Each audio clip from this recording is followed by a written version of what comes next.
सर्वांना सलाम. हे देवा, माझ्यावर दया कर, माझ्यावर दया कर. माझा जीव तुझा आश्रय करीत आहे. प्रार्थना करू. आमच्या दयाळू प्रभू, आम्हाला अतिशय स्फूर्ती येते, अतिशय आनंद वाटतो ज्या वेळेला प्रभू आम्ही तुझ्या पवित्र मंदिरामध्ये बसतो. विश्वासणाऱ्यांची ही सहभागिता प्रभू तू आशीर्वादित नेहमीच करीत आहेस. आजचं आमचं एकत्र मिळणं प्रभू तुझ्या गौरवाचं असू दे आणि आजच्या उपासनेद्वारे तुझा गौरव होऊ दे. दे बाप्पा, आजच्या शब्दाद्वारे जमलेल्या प्रिय मंडळीच्या सोबत प्रभू आम्ही तुझी करुणा भागतो, तुझी दया नव्याने आम्ही मागतो. दे बाप्पा, प्रार्थना करतो प्रभू, भक्तीमध्ये चालकपण करीत असताना व गीत गायनाची सेवा करीत असताना क्वायरला तू सहाय्य कर. त्यांच्याद्वारे होणाऱ्या गीतांद्वारे प्रभू तुझं स्तुती सुमन होऊ दे. तुझ्यासमोर हा गजर धुपाप्रमाणे सादर होऊ दे. जे प्रियजन येत आहेत त्यांना सुखरूप मंदिरी आण. आजच्या उपासनेद्वारे दे बापा तुझं गौरव होऊ दे. प्रार्थना तारणाऱ्या प्रभू येशूच्या गोड आणि सुमधुर नावात केली म्हणून तो ऐक. आमेन. आपण सुमधुर गीत गात प्रभूचरणी जाऊया, त्याची आराधना करूया. यासाठी क्वायर पुढे येईल आणि गीत गायनाची सेवा करेन.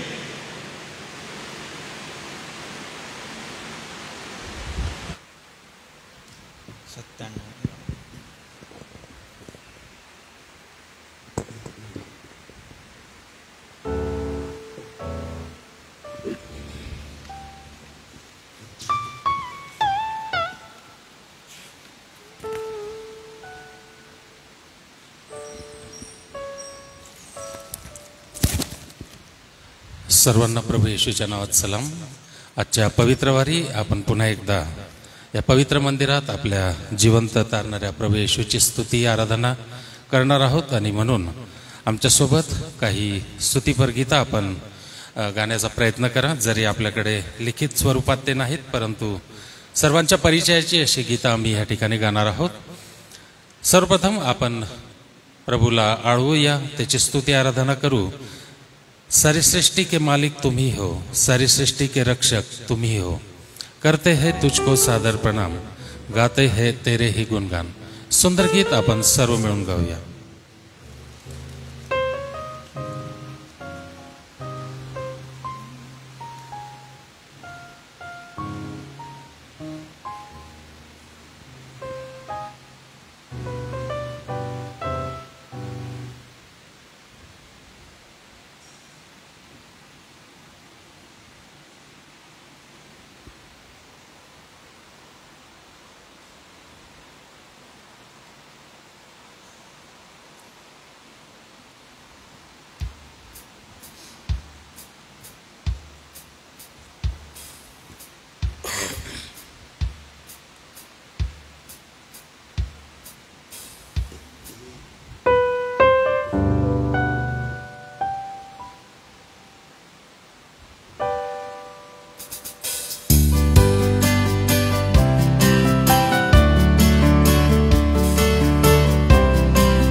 तुझको सादर प्रणाम, गाते हैं तेरे ही गुणगान.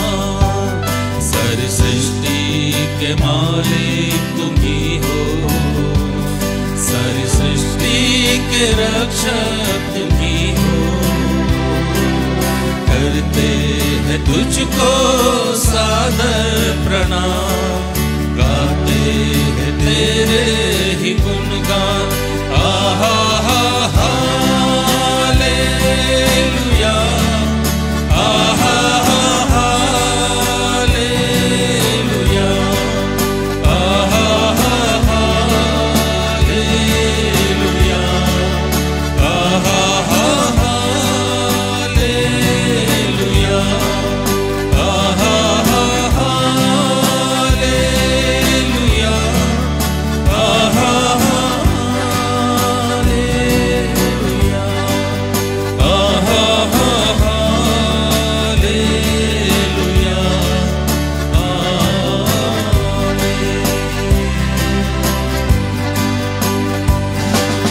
सारी सृष्टि को तेरा सहारा, सारे संकट से हमको बचाना। तेरे हाथों में जीवन हमारा है, अपनी राहों में हमको चलाना।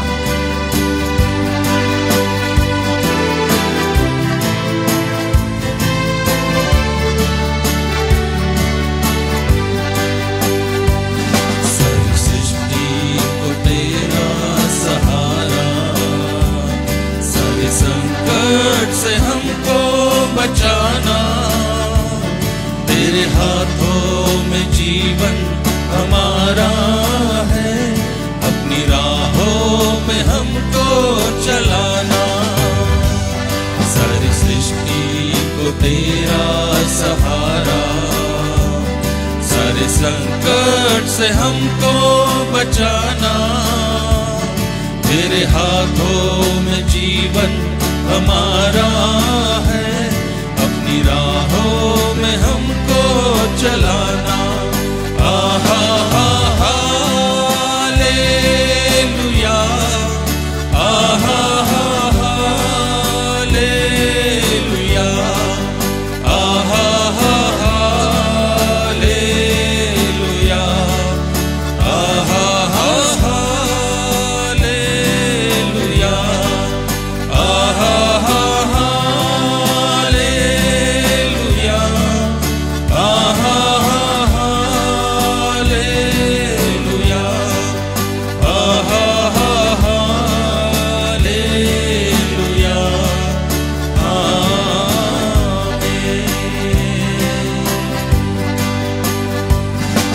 हम है तेरे हाथों की रचना, हम पर रहे तेरी करुणा। तन मन धन हमारा तेरा है, इसे शैतान को छूने न देना।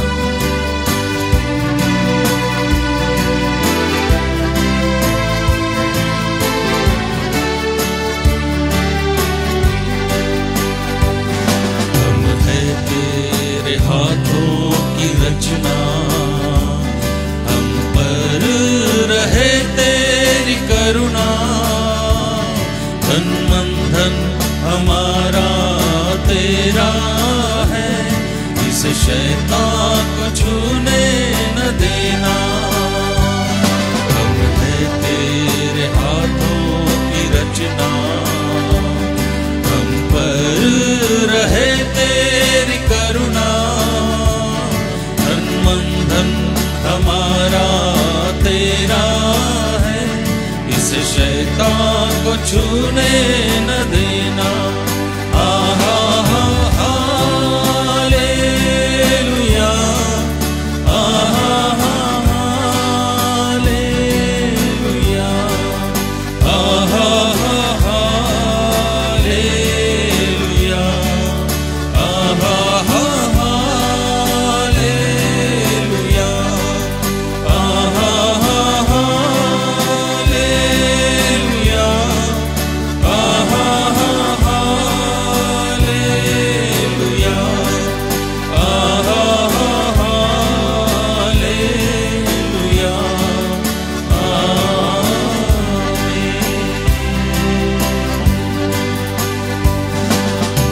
अब दूर नहीं है किनारा, धीरज को हमारे बढ़ाना।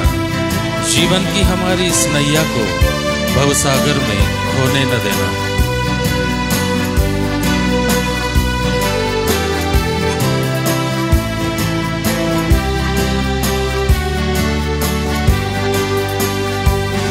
अब दूर नहीं है किनारा, धीरज को हमारे बढ़ाना।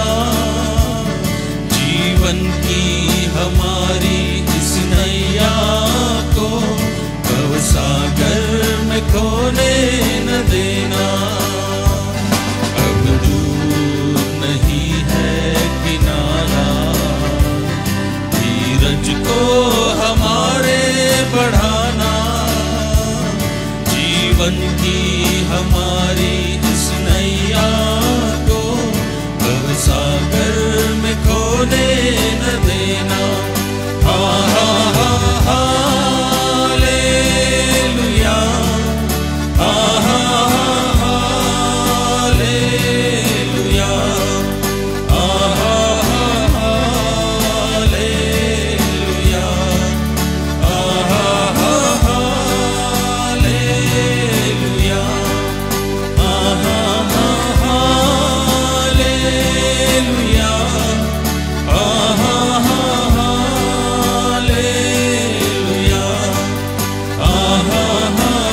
यावेळेस आपण टाळ्यांचा गजर करूया, प्रभूची स्तुती करू.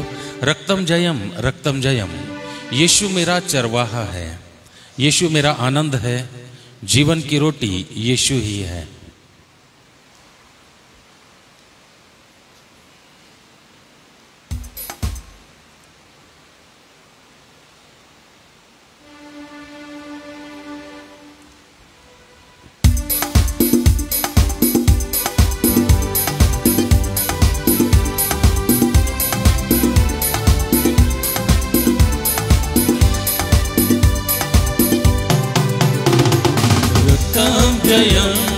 रक्तम जयम, रक्तम जयम, रक्तम जयम, रक्तम जयम, रक्तम जयम, रक्तम जयम.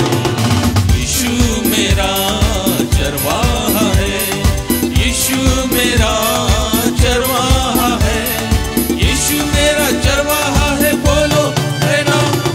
रक्तम जयम, रक्तम जयम, रक्तम जयम, रक्तम जयम, रक्तम जयम, रक्तम जयम, रक्तम जयम. यीशु मेरा आनंद है, यीशु मेरा आनंद है, यीशु मेरा आनंद है. बोलो है ना. रक्तम जयम, रक्तम जयम, रक्तम जयम, रक्तम जयम, रक्तम जयम, रक्तम जयम, रक्तम जयम. जीवन की रोटी यीशु ही है, जीवन की रोटी यीशु ही है, जीवन की रोटी यीशु ही है. बोलो है ना. रक्तम जयम, रक्तम जयम, रक्तम जयम, रक्तम जयम, रक्तम जयम, रक्तम जयम, रक्तम जयम.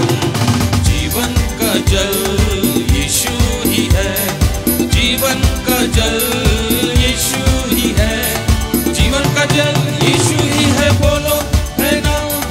रक्तम जयम, रक्तम जयम, रक्तम जयम, रक्तम जयम, रक्तम जयम, रक्तम जयम, रक्तम जयम.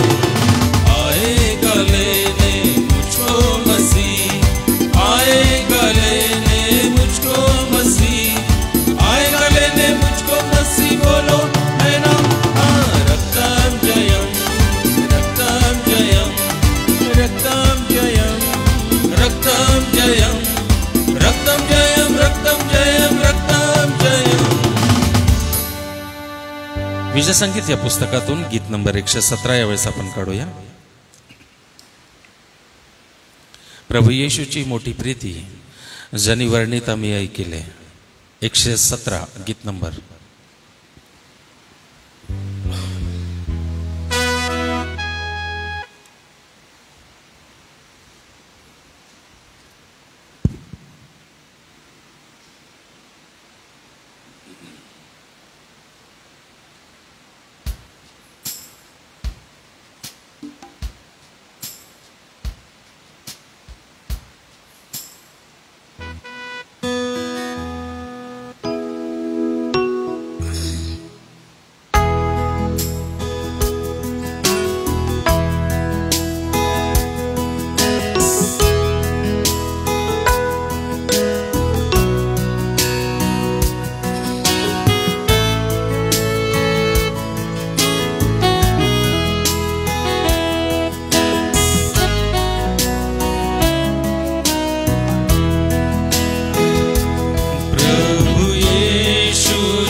तुझे मनाशी मज साठीच सोशिली ती खरी मज साठीच ती खरी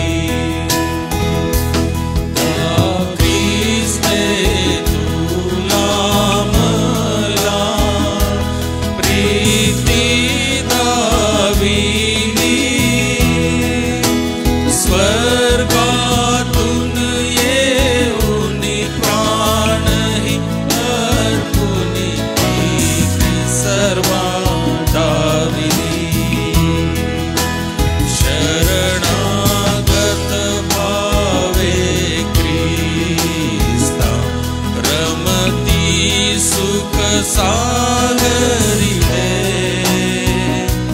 देई ख्रिस्त अशास्त्र स्वता मजला प्रभु देईल कायते मज देईल कायते या ख्रिस्ते तुला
यावेळेस आपण आपल्या जागेवर उभं राहू, आपल्या प्रभूला सन्मान देऊ आणि विजय संगीत गीत नंबर 97 विजय संगीत गीत नंबर 97 येशूकडे या धावा चला शास्त्रात दावी मार्ग खुला.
दयाच्या रते खरी राहू सदा घरी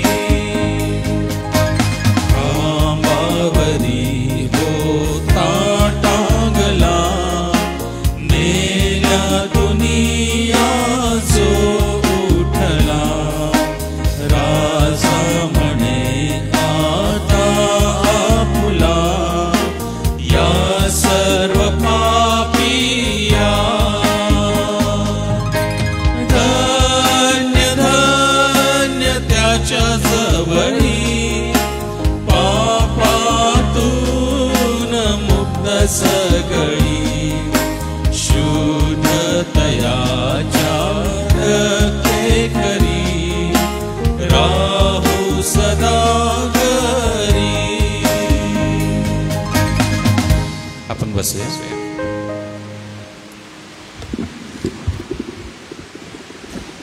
प्रार्थना करू. दयाळू बापा, आम्ही तुझ्या भवनामध्ये एकत्र जमतो त्यावेळेला एक अद्भुत शांती प्रभू आणि तुझ्या पवित्र आत्म्याचा वास आम्हास जाणवतो. प्रभू, तुझ्या पवित्र आत्म्याच्या प्रेरणेने गायलेली ही गीतं तुझ्या समोर धुपाप्रमाणे गीत गायन सादर हो. जे प्रियजन येत आहेत त्यांना सुखरूप मंदिरी आण. आजच्या उपासनेमध्ये जे आम्ही अर्पण करू प्रभू त्याचा तू स्वीकार कर. तुझ्या प्रियांसाठी प्रभू आम्ही तुझ्याकडे मध्यस्थी प्रार्थनारत बदल्या उपकार स्तुती करू आणि सोबतच मंडळीतल्या प्रत्येक सदस्याला प्रभू प्रार्थनेमध्ये तुझ्यासमोर आम्ही स्थिर करीत असताना प्रत्येकाचा तू पाठीराखा असा हो. आजच्या उपासनेद्वारे दे बापा तुझा गौरव होऊ दे. प्रार्थना प्रभू येशूच्या नावाने मागतो म्हणून तो ऐक. आमेन. आजच्या सकाळी ज्या स्तोत्रसंहितेचं आपण वाचन करणार आहोत ते असणार आहे स्तोत्रसंहिता 20, साम नंबर 20. आपल्या पवित्र शास्त्रामध्ये स्तोत्रसंहिता 20 कृपा करून आपण काढावं आणि जर मिळालं असेल तर आपल्या जागेवर आपण उभं राहू. परमेश्वराच्या गौरवासाठी या स्तोत्रसंहितेचं 20वं स्तोत्र आपण आळीपाळीने वाचणार आहोत. विजयासाठीची ही प्रार्थना आहे आणि मुख्य गवयासाठी दाविदाने रचलेलं हे स्तोत्र परमेश्वराच्या गौरवासाठी. मी याची सुरुवात करतो. पहिलं वचन मी वाचेल, दुसरं वचन कृपया मंडळी आपण वाचावं. संकटाच्या दिवशी परमेश्वर तुझे ऐको, याकोबाच्या देवाचे नाव तुला उच्चपदी प्रस्थापित करो.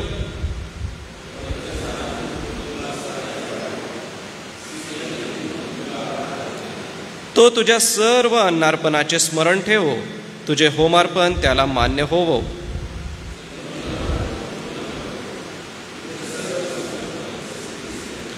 तुला मिळालेल्या तारणामुळे आम्ही उत्सव करू, आमच्या देवाच्या नावाचा ध्वज उभारू.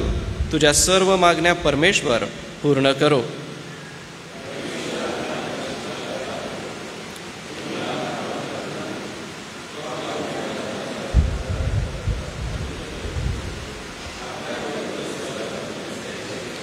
कोणी रथाची व कोणी घोड्याची बढाई मारितात, आम्ही तर आमचा देव परमेश्वर याच्या नावाची प्रशंसा करू.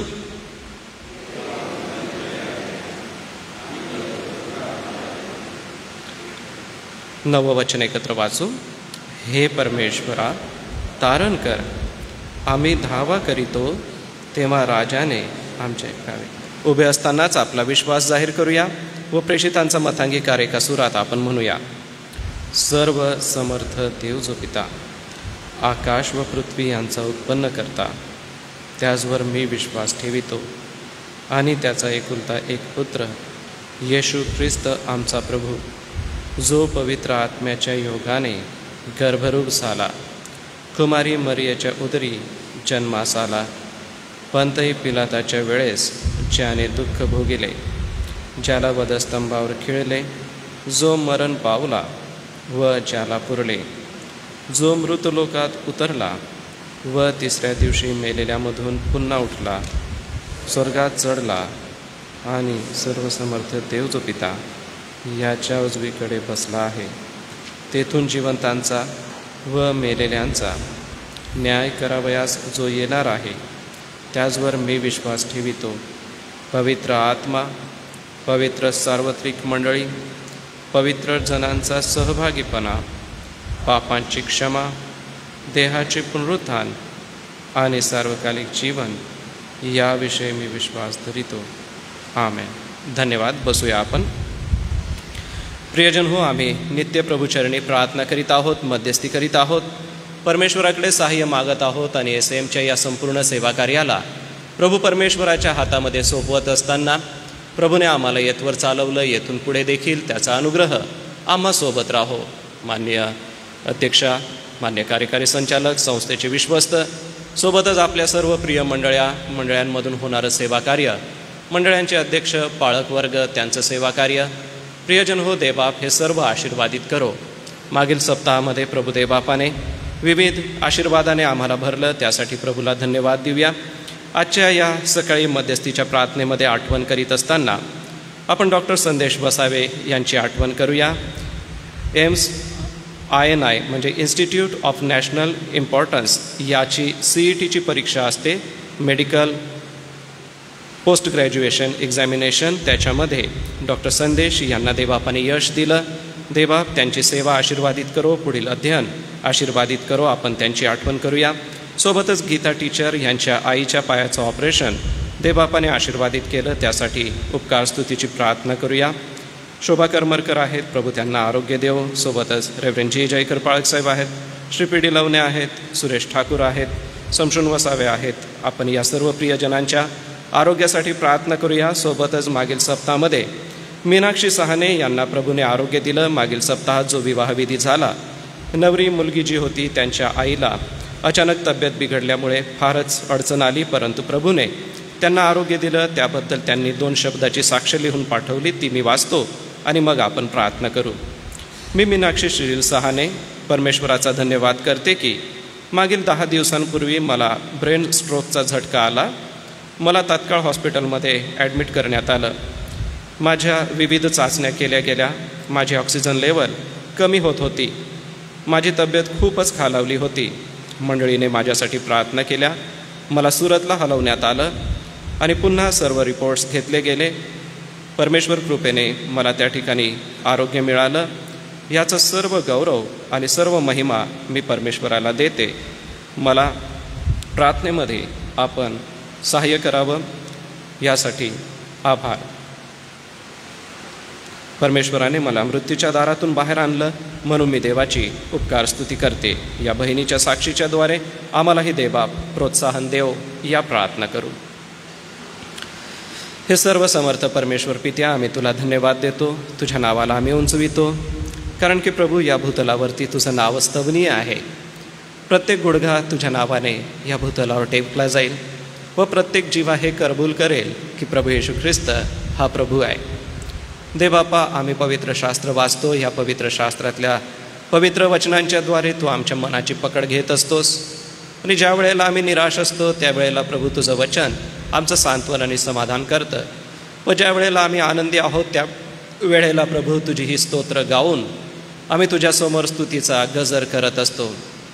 एवढंच नव्हे तर पवित्र ग्रंथातल्या ह्या व्यक्तिचरित्रांच्याद्वारे ज्यांच्या खरोखर आयुष्यामध्ये ज्या घटना घडल्या त्या प्रभू आम्ही ज्या वेळेला मनन चिंतन करतो त्यावेळेला ते आमच्या वैयक्तिक जीवनाला लागू आहेत असा आम्ही दृढ विश्वास बाळगतो. अब्रामाने विश्वासाने आपलं जीवन तुला समर्पण केलं. विश्वासाची कृती त्याच्या जीवनातून आम्हाला पाहायला मिळते आणि त्यातून आमचंही जीवन विश्वासाचं होतं. एवढंच नव्हे तर प्रभू येशू ख्रिस्ताचा त्याग व प्रभू येशू ख्रिस्ताचं समर्पण हे आम्हाला तुझ्या समक्षतेचं दर्शक घडवतं. एवढंच नव्हे तर पित्या, तू आमच्यावरती अपरंपार प्रेम केलं आणि आपला एकुलता एक पुत्र येशू ख्रिस्त आम्हासाठी दिला व या संपूर्ण भूतलावरील लोकांमधून प्रभू तू आम्हास निवडून घेतलंस, म्हणून आम्ही आभार मानतो. कारण की आज आम्ही या ठिकाणी आहोत ही केवळ तुझी दया आणि कृपा आमच्यावरती आहे. कारण की देवबापा, जग आणि जगातली व्यवसाय, जगातली कामं पुष्कळ आहेत आणि त्यामध्ये वेळ घालवत असताना आजच्या उपासनेत तुझ्या चरणापाशी बसणं फार गरजेचं आहे. कारण की तुझं वचन म्हणतं, आपला देव परमेश्वर याच्यावर संपूर्ण मनाने, संपूर्ण जीवाने, संपूर्ण अंतकरणाने प्रीती कर. आणि ज्या वेळेला आम्ही तुझ्या चरणापाशी येतो, तुझ्यावरती आमची प्रीती प्रगट करतो, देवबापा आमच्यासाठी ते फार मोलाचं असं असतं. प्रिय प्रभू, आज जमलेला हा संपूर्ण समुदाय एका दिलाने, एका जीवाने, एका मनाने तुझ्या चरणापाशी येतो. तुझी करुणा आम्ही भागतो आणि तुझ्या नावाला धन्यवाद देत तुझ्या चरणापाशी पुन्हा एक बार आम्ही येतो. प्रिय देव बापा, SAMच्या सेवा कार्यासाठी आम्ही नेहमीच तुझ्या चरणापाशी येऊन आभार मानित आहोत. आम्ही आमच्या अध्यक्ष महोदया, आमचे कार्यकारी संचालक, संस्थेचे सर्व विश्वस्त, या सर्व प्रियजनांची आठवण करतो. प्रतिदिवशी प्रभू त्यांना तुझ्यामध्ये स्थिर करीत असताना आजच्या सकाळी देखील तुझ्यामध्ये आम्ही स्थिर करतो. कारण की प्रभू, संस्थेचा भार खूप मोठा आहे. संस्थेचं व्यवस्थापन आणि सेवा कार्य खूपच मोठं असं आहे. प्रिय देव बापा, ते करीत असताना या सर्व प्रियजनांच्या प्रार्थना, अचूक असं नियोजन आणि योग्य असा आर्थिकतेचा भार आणि मनुष्यबळाचा पुरवठा देवबापा, ते सर्व करून तू SAMला आशीर्वादित करीत आहे. त्यासाठी आम्ही आभार मानतो आणि प्रार्थना करतो. SAMच्याद्वारे होणारं सेवा कार्य हे अनेक लोकांना तुझ्याकडे आणणारं, अनेकांच्या गरजा भागवणारं आणि जी ख्रिस्ताने प्रीती केली ती ख्रिस्ताची प्रीती इतरांपर्यंत प्रगट करणारं असं व्हावं, यासाठी तुझी कृपा नेहमीच असू दे. देवबापा, आम्ही या सर्व प्रार्थना विनंत्या तुझ्या चरणापाशी करीत असताना प्रार्थना करतो प्रभू, आमच्या सर्व चर्चेससाठी, मंडळांसाठी, मंडळांमध्ये होत असलेल्या सेवा कार्यासाठी आमची प्रार्थना आहे. प्रभू परमेश्वरा, मंडळांचे सर्व पाळक वर्ग, त्यांचा तू सहाय्य करता हो, त्यांचा तू मार्गदर्शक हो. जे सुवार्थिक वर्ग नेमलेले आहेत मंडळींमध्ये सेवा करीत असताना त्यांना तू सहाय्य कर. मंडळांचे अध्यक्ष, खजिनदार आणि सचिव यांच्यासाठी देखील आमची प्रार्थना आहे. कारण की प्रभू, येणाऱ्या पिढीसाठी एक मोठा ठेवा आम्ही ठेवून जात आहोत आणि आज मंडळीमध्ये जे कार्य आम्ही करू प्रभू, त्याचा परिणाम भविष्यामध्ये दिसून येईल. म्हणून देवबापा, प्रत्येक व्यक्तीला तुझ्यामध्ये स्थिर करण्यासाठी मंडळीचं होणारं सेवा कार्य प्रभू देवबापा आशीर्वादित कर. सोबतच देवबापा, आमच्या शाळेंसाठी आम्ही आभार मानतो. या दिवसांमध्ये न्यू ॲडमिशन्स आहेत, ते सर्व ॲडमिशन्स देवबापा आशीर्वादाचे असे होऊ दे. देवबापा, आमची प्रार्थना आहे आमच्या सर्व प्राचार्यांसाठी, पर्यवेक्षकांसाठी, शिक्षकांसाठी आणि शिक्षकेतर कर्मचाऱ्यांसाठी. जो आमचा संपूर्ण एज्युकेशन परिवार आहे, शैक्षणिक सेवा देणारा हा जो संपूर्ण परिवार आहे, त्या सगळ्यांसाठी देवबापा आम्ही मागतो तुझी कृपा आणि तुझा अनुग्रह आम्ही मागतो, प्रार्थना करतो. प्रभू देवबापा, या सर्व जणांचं सेवा कार्य आशीर्वादित कर. पुढे आणि पुढे विद्यार्थ्यांची प्रगती, मग ती स्पोर्ट्समध्ये असो, अध्ययनामध्ये असो, विविध क्षेत्रामध्ये जी केली जात आहे, त्यामागे देवबापा या प्रियजनांचं कष्ट खूप मोठं आहे. आणि म्हणूनच देवबापा, आमची प्रार्थना या सर्व प्रियजनांना सहाय्य कर. कारण प्रभू, पडद्याच्या मागे ते किती मेहनत घेतात हे तू जाणतोस. किती वाचन करतात, किती नोंदी काढतात व ते प्रभू विद्यार्थ्यांना किती समजेल अशा सोप्या भाषेमध्ये सांगतात, हे प्रभू तू जाणतो. एवढंच नव्हे तर आमच्या सर्व प्राचार्यांसाठी आम्ही प्रार्थना करतो. कारण शाळेचं व्यवस्थापन करणं ही मोठी जबाबदारी आहे, मोठं काम आहे. एवढंच नव्हे तर ज्या सरकार दरबारी आम्ही आहोत त्यांच्या सर्व विधी नियमांना अधीन राहून प्रिय देवबापा होणारं सेवा कार्य खूप खूप आशीर्वादित कर. व SAMच्याद्वारे आमच्या शाळेंना जे सेवा कार्य तू सोपवलेलं आहे ते करण्यासाठी कृपा दे. देवबापा, सोबतच आम्ही वसतिगृहाच्या सेवेसाठी तुला धन्यवाद देऊन प्रार्थना करतो. त्या ठिकाणी सेवा करणारे आमचे सर्व हॉस्टेल वॉर्डन, हॉस्टेल सुप्रिटेंड आणि त्यांचे सर्व सहकारी सगळ्यांसाठी देवबापा तुझ्याकडे कृपा मागतो. कारण की प्रभू, या प्रियजनांनी आपलं जीवन आणि आपलं सर्वस्व त्यासाठी समर्पित केलेलं आहे. आपली सेवा त्यांनी त्यासाठी दिलेली आहे. आणि म्हणून जे विद्यार्थी आता नवीन ॲडमिशन घेऊन येतील त्या सर्व लेकरांचं संगोपन करण्यासाठी, यासोबतच त्या ठिकाणी असलेल्या सर्व इमारतींच्या बांधकामासाठी आणि कॉम्प्लेक्सच्या होत असलेल्या बांधकामासाठी व येत्या दिवसांमध्ये संस्थेचे जे न्यू प्रोजेक्ट्स आहेत त्या सगळ्यांसाठी आमची प्रार्थना आहे. देवबापा, ते सर्व आशीर्वादित कर. यासोबतच वसतिगृहाच्या संपूर्ण सेवेला आशीर्वाद दे. प्रार्थना करतो देवबापा, हॉस्टेल वॉर्डन, हॉस्टेल सुप्रिटेंड त्यांच्या सर्व सहकाऱ्यांना सांभाळ. सोबतच सेंट्रल ऑफिसची सेवा देवबापा आशीर्वादाची कर. प्रत्येक स्टाफ मेंबरला तुझी कृपा आणि तुझा अनुग्रह दे. हे दयाळू देवबापा, आम्ही सोबतच प्रार्थना करतो. आमची प्रिय लेकरं शिकतात याबद्दल आम्हाला खूप आनंद वाटतो आणि म्हणून आमच्या शिकणाऱ्या सर्व प्रिय लेकरांसाठी आमची प्रार्थना आहे. बंधू जोशुआ, बंधू अभिषेक यांच्यासाठी विदेशामध्ये त्यांचं शैक्षणिक जीवन देवबापा आशीर्वादित कर व त्यांच्या शैक्षणिक सेवेद्वारे तू गौरविला जा. सोबतच आम्ही डॉक्टर संदेश यांच्यासाठी आभार मानतो. देवबापा, एम्समध्ये तू त्यांना जे यश संपादन करण्यासाठी आपली कृपा पुरवलीस, आमची प्रार्थना आहे प्रभू देवबापा, पुढील त्यांचं अध्ययन आशीर्वादित कर. त्यांच्या या सेवेच्याद्वारे आणि नुकतीच त्यांनी जी CET परीक्षा दिली त्यामध्ये तू त्यांना उत्तीर्ण केलंस, भरघोस असं यश दिलंस. त्यासाठी आम्ही आभार मानतो आणि प्रार्थना करतो देवबापा. त्यांचं हे सेवा कार्य आणि पुढील वैद्यकीय सेवा कार्य देवबापा अधिक आणि अधिक आशीर्वादाचं असं होऊ दे. सोबतच आमची मंडळीतली प्रिय लेकरं भारतभर विविध ठिकाणी शिक्षण घेत आहे. कोणी मेडिकलला आहे, कोणी इंजिनिअरिंगला आहे, कोणी स्पर्धा परीक्षेची तयारी करीत आहे. आईवडील म्हणून देवबापा आज मंडळीत आलेल्या या सर्व प्रियांसाठी आमची प्रार्थना आहे. आज जमलेली ही सर्व मंडळी आमच्या प्रिय मंडळीतल्या लेकरांसाठी प्रार्थना करते. प्रत्येकाचं शैक्षणिक जीवन देवबापा आशीर्वादित कर व आपल्या तारुण्यातल्या दिवसांमध्ये तुला स्मरण करून ही लेकरं जे अध्ययन करीत आहे, येणाऱ्या भविष्यासाठी तो एक फार मोठा ठेवा असणार आहे. त्यांचं शैक्षणिक जीवन प्रभू देवबापा खूप आशीर्वादाचं होऊ दे. सोबतच देवबापा आम्ही प्रार्थना करतो आमच्या प्रिय भारत देशासाठी. आमच्या देशावर तुझी कृपा आणि अनुग्रह असू दे. आमचे मान्य पंतप्रधान, त्यांचं मंत्रिमंडळ, सोबतच ज्या प्रिय महाराष्ट्रामध्ये आम्ही आहोत आमचे मान्य मुख्यमंत्री, त्यांच्या मंत्रिमंडळासाठी आणि प्रभू ज्या नंदुरबार जिल्ह्यात आम्ही आहोत आमच्या माननीय जिल्हाधिकारी आणि त्यांच्या व्यवस्थापनाच्या सेवेसाठी प्रार्थना करतो. अवकाळी पावसामुळे देवबापा आमच्या जिल्ह्यामध्ये खूप सारं नुकसान झालेलं आहे. आमची प्रार्थना आहे प्रभू ऋतुचक्र पूर्णपणे बदलून गेलेलं आहे. यामध्ये मंडळीत असलेल्या प्रत्येकाचं आरोग्य चांगलं असावं, प्रत्येकाला चांगली कृपा असावी अशी आमची तुझ्या चरणी प्रार्थना आहे. प्रिय देवबापा आम्ही प्रार्थना करतो मंडळीतल्या आजारी प्रियांसाठी. मालतीबाई वळवी आहेत, ज्योतिताई नाईक, जुलियाना अक्का गायकवाड आहेत, रयता अक्का जांबिलसा, सुरेश ठाकूर आहेत, आनंदीबाई जयकर आहेत, सापाबाई शिंदे, राजेंद्र बोरा, अरुणा सुतारी, कांता सिस्टर आहेत, रुही माने हिची आम्ही आठवण करतो. रुहीला तुझी कृपा दे, तुझा अनुग्रह दे. सोबतच विनोद वळवी, सोबतच वसंत पाडवी यांची आठवण करतो प्रभू.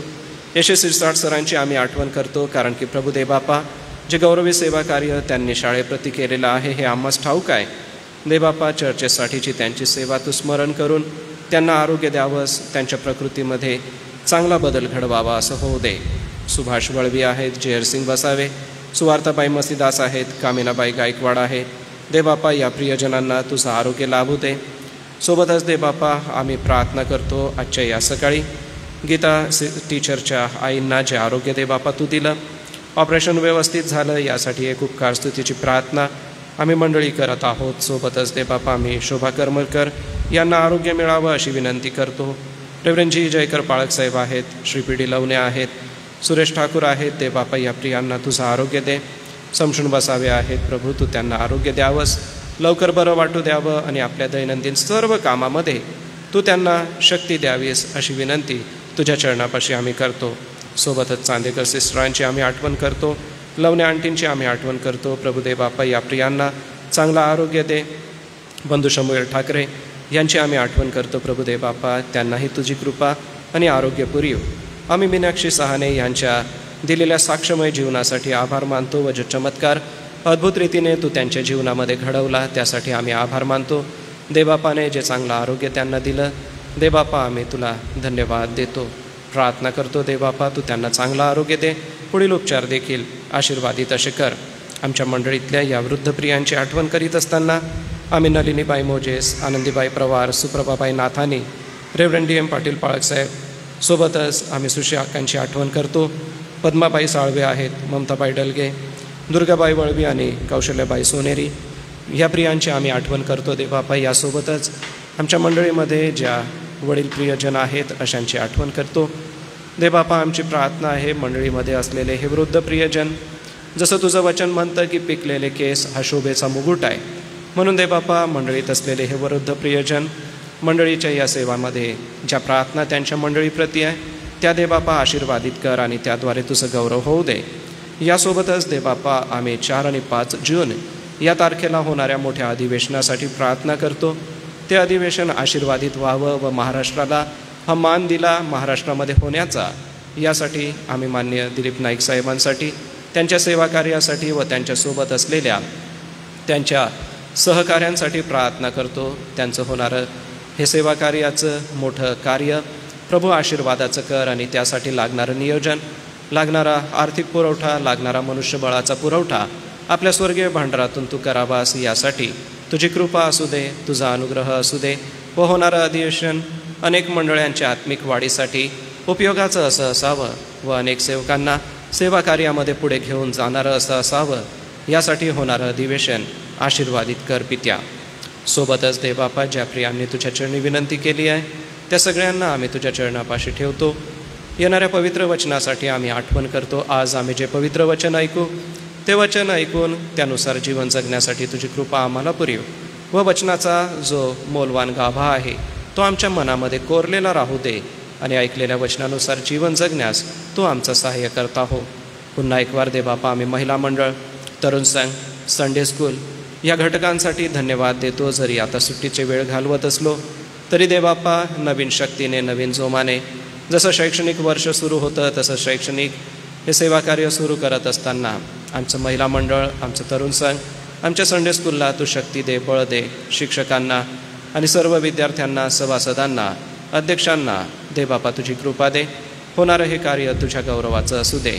आमच्या सर्व प्रार्थना विनंत्या दयाळू प्रभू तुझ्यासमोर सादर करतो. वैद्यकीय सेवा देणारे आमचे बंधू आणि भगिनी, सर्व डॉक्टर आणि सर्व नर्सेस यांना तुझ्या हातामध्ये समर्पित करतो. सर्व पोलीस दलातली सेवा देणाऱ्या सर्व पोलीस कर्मचाऱ्यांना, सरकारी ऑफिसेसमध्ये, खाजगी ऑफिसेसमध्ये आणि कोणी आपला व्यवसाय करीत आहे अशा सगळ्या प्रियजनांना तुझ्या हातामध्ये ठेवून प्रार्थना करतो. प्रत्येकाचं सेवा कार्य आणि प्रत्येकाचं जीवन आशीर्वादित कर दे बापा. व ज्या प्रार्थना तुझ्या चरणी केल्या जात आहे त्या सगळ्या ऐकून अद्भुत रीतीने उत्तर दे. सारा आदर दे बापा तुला असो. मान महिमा प्रभू तुझ्या चरणी आम्ही अर्पण करतो. सहाय्य कर परमेश्वरा. ही प्रार्थना तारणाऱ्या प्रभू येशू ख्रिस्ताच्या गोड आणि सुमधुर नावात केली म्हणून तो ऐक. आमेन. यावेळेला आपण दानार्पण घेणार आहोत. दानार्पणासाठी क्वायर पुढे येईल, गीत गायनाची सेवा करेल व आणलेलं दान आपण प्रभूच्या भंडारात अर्पण करूया.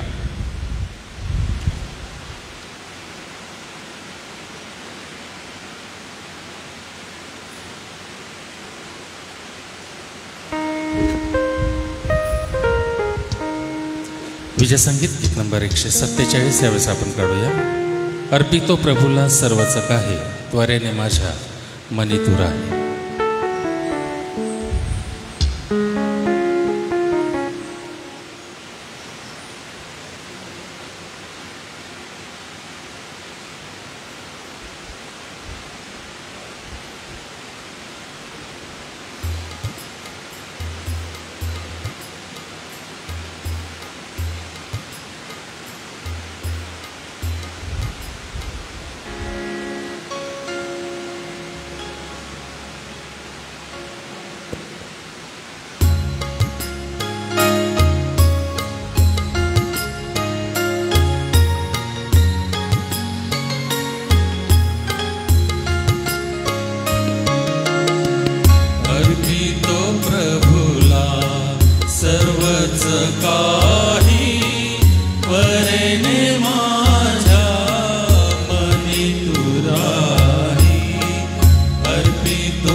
गर्वाने फुगुनी हृदय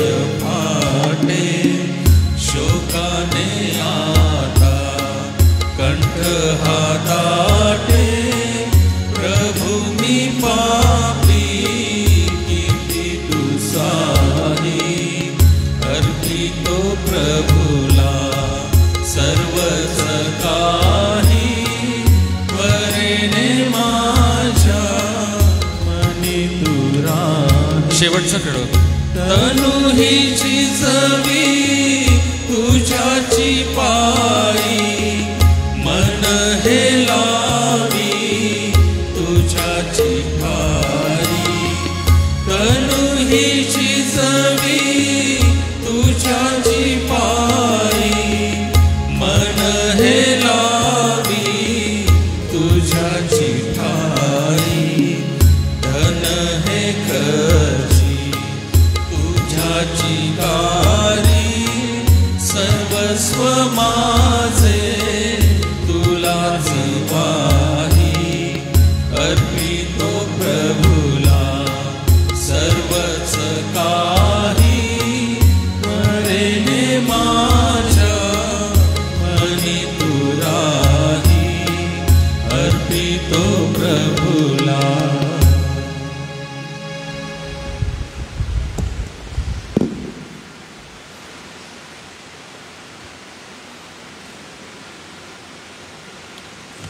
आजच्या दानार्पणासोबतच या सप्ताहामध्ये ज्या प्रियजनांचे वाढदिवस आहे आपण सांगू शकता, सुचवू शकता, पुढे येऊ शकता किंवा जागेवर उभं राहू शकता. आपल्यासाठी प्रार्थना करण्यात येईल. माझ्याकडे असलेल्या माहितीनुसार आज विश्वास चोपडे, सायमन ग्लॅडविंचायकर, प्रभाबाई कमलाकर खरे, नितीन जुलियस नाईक, पूनम राहुल साखरे यांचा जन्मदिवस आहे. देवबाप त्यांचे जन्मदिवस आशीर्वादित करो. मंडळीच्या वतीने आपणाला शुभेच्छा.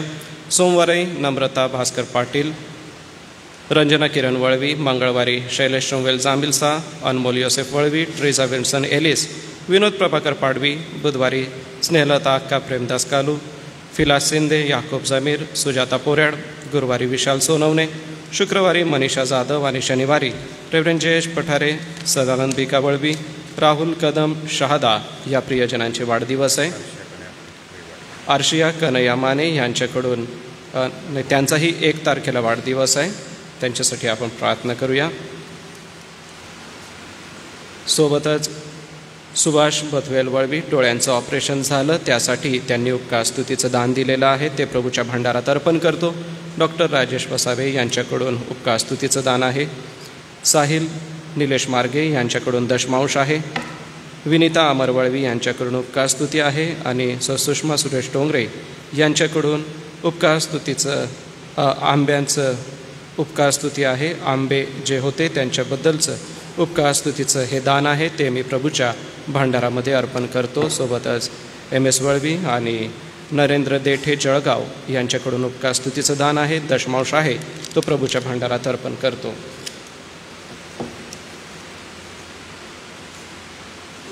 प्रार्थना करूया. हे दयाळू देव बाप्पा, आम्ही आलेलं दान तुझ्या पवित्र भांडारामध्ये अर्पण करीत आहोत.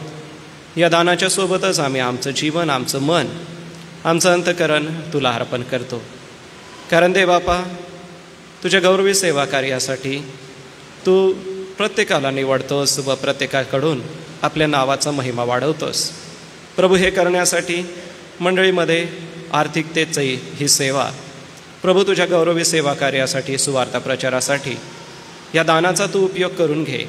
एवढंच नव्हे तर जे गोर, गरीब, गरजू आणि गरजवंत आहे त्यांच्या गरजा भागवण्यासाठी या दानार्पणाचा उपयोग होऊ दे.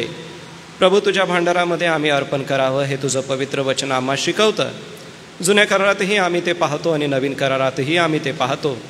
आणि म्हणूनच दे बापा, आजच्या या दानार्पणाला तुझ्या पवित्र हातात समर्पित करतो. ज्या प्रियजनांनी आपल्या मिळकतीतून, आपल्या झाडांमधून, उत्पन्नातून, शेतीवाडीतून उपकार स्तुती दिलेली आहे दे बापा, तिचा तू स्वीकार कर. काहींनी दे बापा आभारासाठी जे तुझ्या चरणी दिलेलं आहे त्याचा तू स्वीकार कर. ज्या प्रार्थना विनंत्या या सर्व प्रियजनांच्या आहे दे बापा, त्या ऐकून त्यांना उत्तर दे व देऊन प्रभू तुझ्या गौरवी सेवा कार्यामध्ये आम्ही आमचा सहभाग देतो. अरे प्रभू, तुझं वचन आम्ही पूर्ण करतो, कारण की तुझ्या भांडारात अन्न असावं म्हणून सारा दशमांश तुम्ही भांडारात आणा असं तुझं वचन म्हणतं. आणि म्हणून दे बापा, देणारे या सर्व प्रियजनांना तू पाहत आहेस, तुझा आशीर्वाद या सर्व प्रियांवर असू दे. सोबतच ज्यांचे वाढदिवस आहे त्यापैकी आज आम्ही Vishwas Chopde, Simon Jaykar, Prabhabai Khare, Nitin Naik, Poonam Sakhare, Namrata Patil, Ranjana Valvi, Shailesh Jambilsa, Anmol Valvi, Theresa Ellis, Vinod Padvi, सोबतच Snehlata Akka, Premdas Kalu, Philas Shinde, Yakob Jamir, Sujata Poryad, Vishal Sonawane, Manisha Jadhav, Reverend J H Pathare बाळकसाहेब, सदानंद बिका बळवी, राहुल कदम यासोबतच जे प्रियजनांचे वाढदिवस आम्हास कळू शकले नाही त्यांचीही आम्ही आठवण करतो. दे बापा, येणारं हे वर्ष या प्रियजनांसाठी आशीर्वादाचं असू दे, समृद्धीचं असू दे. तुझं वचन म्हणतं त्याप्रमाणे दे बापा दीर्घायुष्य, कल्याण आणि वयोवृद्धी देऊन या प्रियजनांना तू आशीर्वाद द्यावा अशी विनंती करतो. प्रार्थना करतो दे बापा दीर्घायुष्य देऊन या प्रियांना तू आपली कृपा आणि अनुग्रह दे. पुन्हा एक वार हे दानार्पण तुझ्या हाती समर्पित करतो. ज्यांचे जन्मदिवस आहे त्यांना देखील तुझ्या हातामध्ये समर्पित करीत त्यांचं जीवन आशीर्वादित व्हावं अशी विनंती करतो. प्रार्थना प्रभू येशूच्या नावाने मागतो म्हणून तो ऐक. आमेन. सूचना आहेत त्या मी आपणासमोर वाचतो त्या येण्याप्रमाणे. येत्या रविवारी दिनांक 1 जून 2025 रोजी मंडळीचा प्रभुभोजन विधी होईल. पुढचा रविवार हा प्रभुभोजन विधीचा रविवार असेल व पुढच्याच सप्ताहामध्ये दिनांक 6 जून रोजी मंडळीची साखळी प्रार्थना असेल 6 जून या तारखेला. सोबतच दिनांक 4 आणि 5 जून रोजी अधिवेशन आहे त्याबद्दलचं मी आपणासमोर वाचतो. मान्य अध्यक्ष महोदय, समस्त ख्रिस्ती समाज भारत यांच्या वतीने गुजरात राज्यातील गुणसदा सोनगड या ठिकाणी दिनांक 4 जून आणि 5 जून 2025 रोजी समस्त ख्रिस्ती समाजाचे महासंमेलन आयोजित केलेले आहे. महासंमेलनाचे आयोजन मोठ्या प्रमाणावर करण्यात आल्यामुळे महासंमेलनासाठी येणारा खर्च देखील फार मोठा आहे. सर्व मिशनरी संस्थांच्या पाळक आणि सेवकांची व पास्टरांची एकत्रित बैठक नवापूर या ठिकाणी घेण्यात आलेली होती.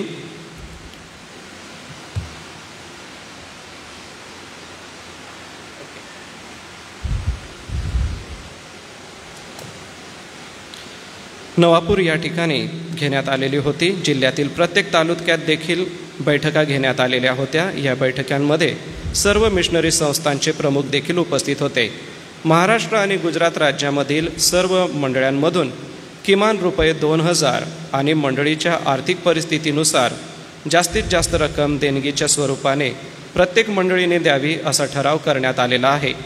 गुजरात आणि महाराष्ट्रातील अनेक मंडळांनी निधी जमा केलेला आहे आणि त्यांच्या संस्थेच्या प्रमुखांकडे दिलेला आहे. आर्थिक नियोजन वेळेत करण्यासाठी कृपया आपला सहभाग लवकरात लवकर आपल्या काउन्सिलचे अध्यक्ष तसेच एरिया लीडर किंवा संस्थेचे चेअरमन आणि विश्वस्त यांच्याकडे जमा करावा अशी आग्रहाची विनंती करीत आहोत. आपल्या मंडळीमधील आणि गावामधील दानशूर व्यक्तींनी देखील त्यांचा सहभाग देणगीच्या स्वरूपाने नोंदवावा. यासाठी त्यांच्याशी देखील आपण संपर्क करून देणगी द्यावी अशी विनंती आपणास करण्यात येत आहे. कृपया दिनांक 25/5/2025 रविवारपर्यंत सदरची रक्कम जमा करावी.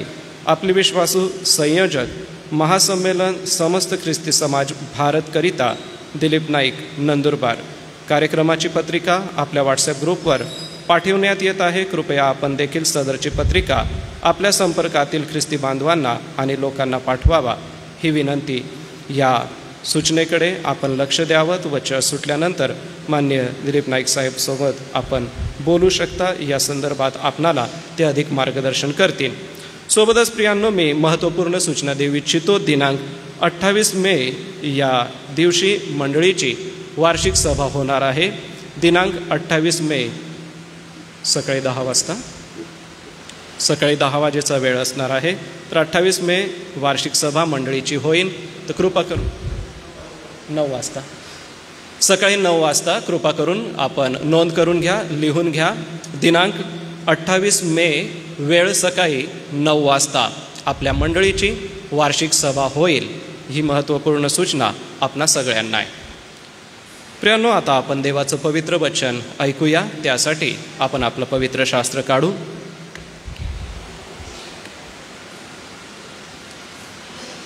आज मी आपणा सगळ्यांसोबत पेत्राच्या जीवनातून बोलू इच्छितो.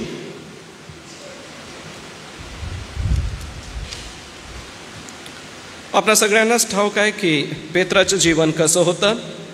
खूप साऱ्या वेळेला असं होतं की पेत्राच्या जीवनातली एकच घटना आमच्या लक्षात राहते की त्याने ख्रिस्ताचा नकार केला आणि कोंबडा आरवला. आणि मग नंतर कोंबडा आरवल्यानंतर तो रडला, त्याने पश्चाताप केला आणि नंतर मग प्रभूचं पुनरुत्थान झाल्यानंतर आम्हाला तो दिसतो आणि नंतर त्याचं सेवाकार्य आम्हाला दिसतं. पण तेवढंच नाही आहे. आज पहिले पेत्र ह्या संपूर्ण पत्राकडे तुम्हा सगळ्यांचं लक्ष मी घेऊन जातो. कारण की काय होतं, आपण विश्वासणारे आहोत आणि आपल्याला पवित्र शास्त्रामधल्या ह्या महत्त्वपूर्ण गोष्टी ठाऊक असणं गरजेचं आहे. कारण की आपण ख्रिस्ती विश्वासामध्ये येऊन आता पुष्कळ वेळ झालेला आहे आणि काही गंभीर गोष्टी समजून घेणं आपलं कर्तव्य आहे. तर त्यासाठी आपण पहिले पेत्र हे काढूया.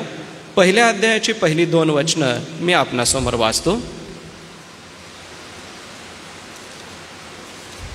पहिले पेत्र पहिला अध्याय आणि 1 व 2 वचन आपल्या सगळ्यांसाठी मी वाचतो. नमस्कार. पंत, गलतिया, कपुदुकिया, आसिया व बिथुनिया यात पांगलेल्या यहुदी लोकातील देवपित्याच्या पूर्वज्ञानानुसार आत्म्याच्या द्वारे होत असलेल्या पवित्रीकरणात आज्ञांकित राहण्यासाठी व त्याच्यावर येशू ख्रिस्ताच्या रक्ताचे सिंचन होण्यासाठी निवडलेले जे परदेशीय वासी आहेत त्यांना येशू ख्रिस्ताचा प्रेषित पेत्र याच्याकडून तुम्हाला कृपा व शांती विपुल मिळो. हे बापी वचने आशीर्वादित करो. प्रियजन हो, पेत्राच्या जीवनाकडे बघत असता आम्हाला असं दिसून येतं की त्याचं पूर्वीचं नाव शिमोन आहे आणि तो आपला भाऊ आंद्रिया याच्यासोबत मासे पकडतोय आणि त्याच्यासोबतच जब्दीचे 2 मुलं याकोब आणि योहान हे सुद्धा आहेत. येशू त्यांना हाक मारतो आणि ते आपली जाळी सोडतात, येशूच्या मागे येतात आणि तेथून पुढे ते येशूचे शिष्य म्हणून आपलं जीवन जगू लागतात. मंदिरामध्ये आंद्रिया शिमोनाला दाखवतो की बघ, मला मसीहा सापडलेला आहे आणि हा मसीहा म्हणजे प्रभू येशू ख्रिस्त. मग काय होतं की पेत्र आणि आंद्रिया म्हणजे शिमोन आणि आंद्रिया येशूकडे येतात.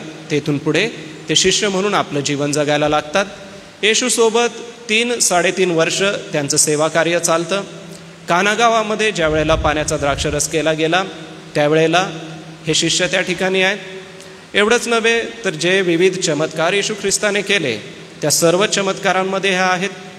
ज्या वेळेला शिष्यांना कामगिरीवर पाठवलं त्या कामगिरीवरती पण पेत्र आम्हाला दिसून येतो. पेत्राचं जीवन हे खूप साऱ्या वेळेला चंचल असल्याचं असं भासतं. कारण की येशूला त्याने म्हटलं की मला तुझ्याकडे यायचं आहे आणि ज्या वेळेला त्याने वादळ बघितलं पाण्यामध्ये तो बुडू लागला. अविश्वास थोडासा त्याच्या मनामध्ये तयार झाला. पुढे आम्ही बघतो की त्याने ख्रिस्ताचा नकार केला. ही घटना आपल्याला ठाऊक आहे.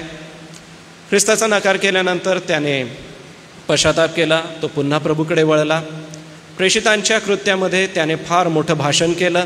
पवित्र आत्म्याने तो परिपूर्ण झाला. पहिला आणि दुसरा अध्याय जर आपण वाचाल, विशेषतः पहिल्या अध्यायाकडे, तर आम्हाला असं दिसून येतं की त्याच्या त्या भाषणाच्याद्वारे लोक अचंबित झाले आणि त्यांना असं वाटलं की ह्यांना हे ज्ञान कुठून मिळालं, किंवा पेत्र इतका पवित्र आत्म्याच्या प्रभावाने कसा भरून देवाचं भाषण करीत आहे.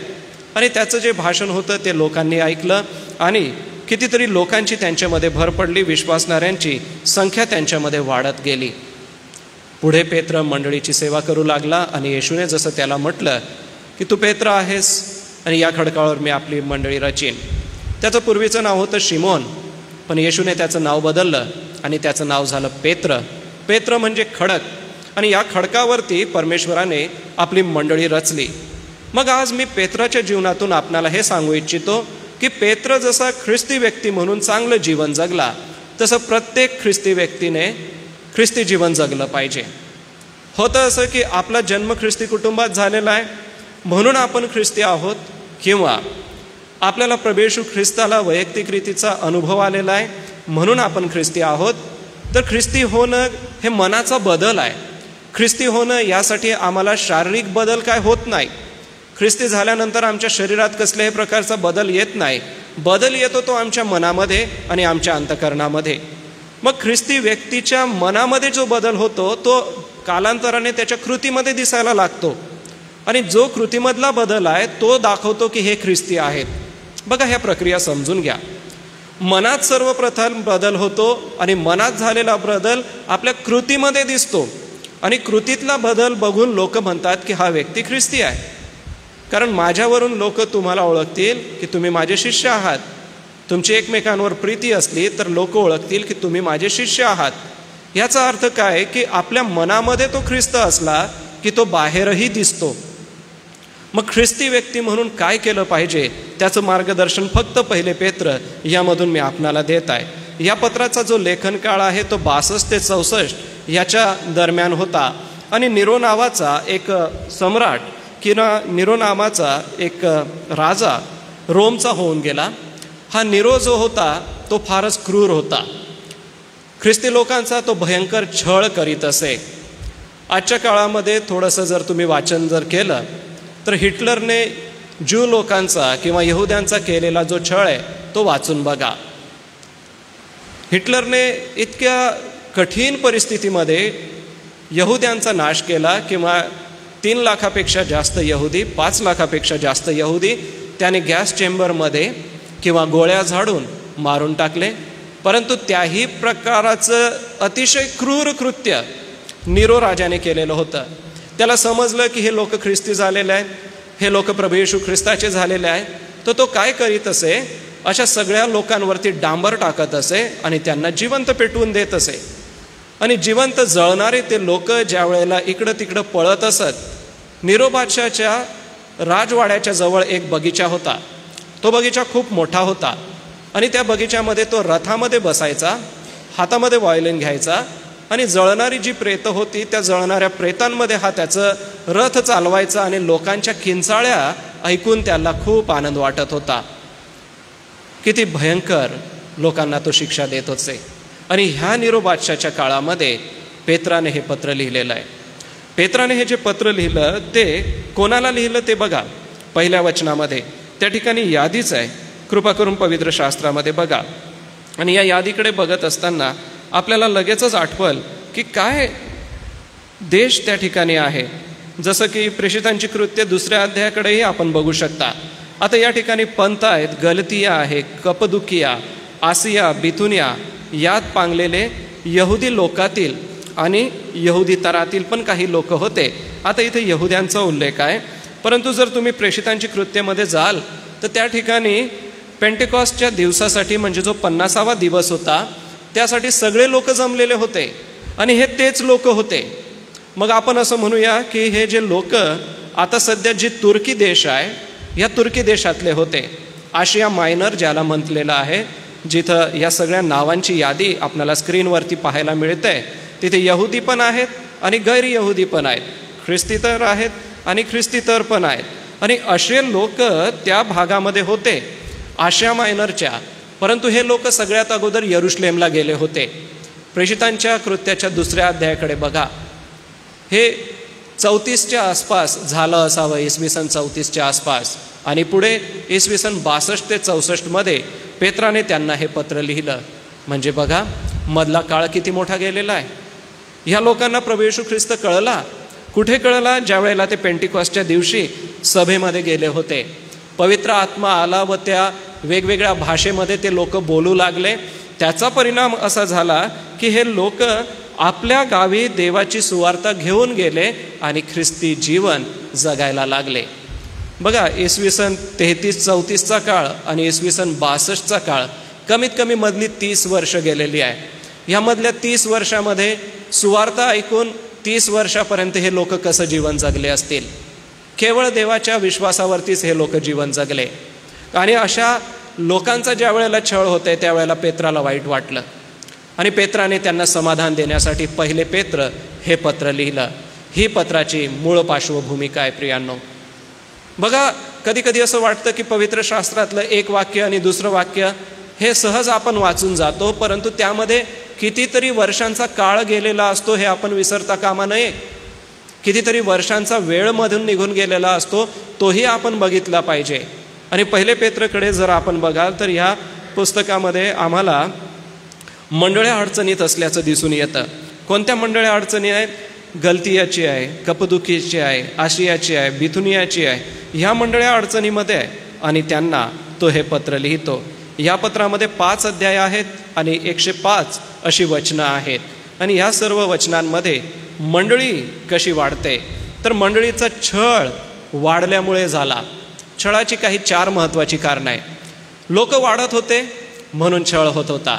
जर प्रेषितांची कृत्ये 2 अध्याय तुम्ही वाचलात तर लक्षात येईल. आज विश्वासणाऱ्यांचा छळ का होतोय हा प्रश्न जर आपण विचारात घेतला तर एकच कारण आहे, विश्वासणाऱ्यांची संख्या वाढत आहे. मग विश्वासणाऱ्यांची जी संख्या वाढत आहे ती संख्या वाढवण्यासाठी विश्वासणारे बनवतायत का? नाही. विश्वासणारे वाढतायत कारण की देवाचं वचन त्यांच्या मनामध्ये काम करतंय. देवाच्या गौरवी सेवा कार्यामध्ये एका फार मोठ्या संस्थेच्या प्रमुखाचा गेल्या सप्ताहात फोन आला. 727 असे गट आहेत की ज्यांनी अजून येशू ख्रिस्ताचं नाव ऐकलं नाही महाराष्ट्रामध्ये. 727 गट असे आहेत की अजूनही तेथपर्यंत सुवार्ता पोचलेली नाही. आज प्रियांनो आपण 2025 सालामध्ये जगत आहोत. 727 गट असे आहेत की अजूनही त्यांनी देवाचं वचन ऐकलं नाही आणि त्यांची विनंती होती की तुम्ही सभेला या, अटेंड करा आणि अशा ग्रुप्सपर्यंत जाऊन तुम्ही सुवार्ता पोचवा. प्रियजन हो, आजही सुवार्तेचं काम तुम्हाला आणि मला करायसाठी पुष्कळ आहे. असं समजू नका की आम्हाला सुवार्ता सांगण्यासाठी आता काय उरलेलं नाही. पुष्कळ काम उरलेलं आहे. आणि ज्या वेळेला विश्वासणारे वाढतात त्यावेळेला साहजिकच आहे त्यांचा छळ होतो. बरं, ह्या लोकांचा छळ का होत होता? कारण की त्यांना समाजाच्या बाहेर काढलेलं होतं, समाज बहिष्कृत केलेलं होतं आणि त्यांची बदनामी चालवलेली होती. पेत्राला फार वाईट वाटलं की माझ्या कपिदुकियाचे लोक, माझ्या गलतियाचे लोक, माझ्या आशियाचे, माझ्या बिथुनियाचे लोक, ह्या लोकांना समाजातून बाहेर काढलंय. हे ऐकून त्याला वाईट वाटलं. एवढंच नव्हे तर जे प्रवासी किंवा परदेशी आहे ह्या लोकांना तुम्ही प्रवासी आहात, आमच्याकडे आश्रयाला आहात असं लोक चिडवत होते आणि विश्वासामध्ये दृढ राहण्याची त्यांना फार गरज होती. मग प्रियांनो, आपण ह्यापासून दूर आहोत का? तुम्ही आणि मी आज संख्येने वाढत आहोत, विश्वासानेही वाढलंच पाहिजे. छळ होणार नाही असं नाही. छळ हा केवळ शारीरिक इजा करण्याचा नसतो. छळ हा मानसिक त्रास देण्याचा पण असू शकतो, ख्रिस्ती व्यक्ती म्हणून डावलण्याचा असू शकतो, ख्रिस्ती विश्वासणारे म्हणून तुमच्या संधी हिरावून घेण्याचा असू शकतो. परंतु असं सगळं करत असताना पेत्राचं जीवन लक्षात ठेवा आणि पेत्राने 1 पेत्र लिहिलं हे आठवण ठेवा. ख्रिस्ती व्यक्तीने कसं जगावं हे मी आपल्याला अगोदरच सांगितलं. त्यासाठी बघा, पहिला मुद्दा हा आपल्याला 1 अध्यायाचे 3 ते 6 आणि 4 अध्यायाचे 12 ते 13 या वचनामध्ये वाचायला मिळेल. आपल्या सगळ्यांसाठी मी वाचतो. कृपा करून आपलं पवित्र शास्त्र आता उघडा आणि समोर ठेवा. 1 पेत्र 1 अध्यायाचं 3 ते 6 वचन. आपला प्रभू येशू ख्रिस्ताचा देव व पिता धन्यवादित असो.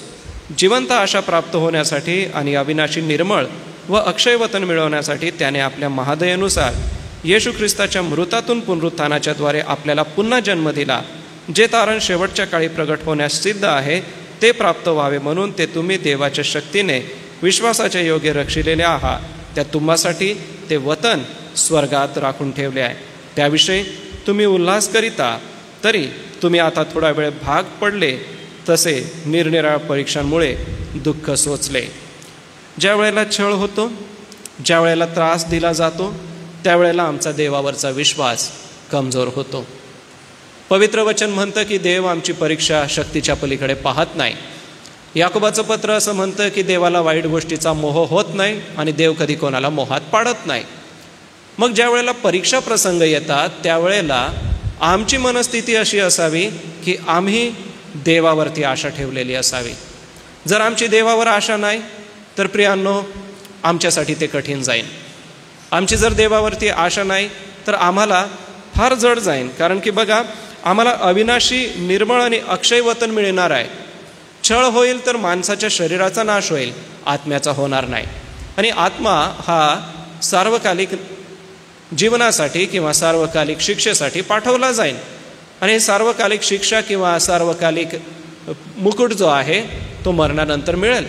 मग मरणाच्या अगोदर आज जिवंत असताना प्रत्येक विश्वासणाऱ्याची ही जबाबदारी आहे की छळ जरी झाला, ख्रिस्ती व्यक्ती म्हणून तुम्हाला डावलण्यात जरी आलं तरी प्रभू येशू ख्रिस्ताला सोडू नका. जो तुमचा प्रभू येशूवरचा दृढ विश्वास आहे तो कधीच सोडू नका. पेत्राने त्याचं जीवनाचं जर हे लागूकरण केलं की त्याचा छळ झाला त्यावेळेला त्याने येशूला नाकारलं नाही का? 3 वेळा तो म्हणाला की मी येशूला ओळखत नाही, मी याच्यासोबत नाही. ज्या वेळेला शेकोटीकडे तो बसलेला होता त्यावेळेला महिलेने त्याला विचारलं, एका दासीने येऊन त्याला विचारलं तो म्हणाला की मला ठाऊक नाही, मी त्याच्यासोबत नाही. त्याला छळाची भीती होती, येशूसोबत मलाही मारतील याची त्याला भीती होती. परंतु नंतर कोंबडा आरवला आणि त्याला आठवण झाली की अरे मी चुकीचं केलं. तो प्रभूकडे वळला आणि तेथून पुढे सर्व काळ मंडळीची सेवा करत राहिला. तेथून पुढे यरुशलेम या ठिकाणी एक काउन्सिल तयार झालं. 1 कोरिंथियाचा 15व्या अध्यायाकडे जर आपण वाचाल किंवा 5वा अध्याय वाचाल तर यरुशलेम एक काउन्सिल तयार झालं. पेत्र, याकोब, योहान हे 3 प्रमुख त्या काउन्सिलचे होते. आणि हे बाकीचे जे शिष्य होते ते वेगवेगळ्या ठिकाणी जायचे, सुवार्थ सांगायचे आणि आपला हिशोब येऊन पेत्राकडे, योहानाकडे, याकोबाकडे द्यायचे.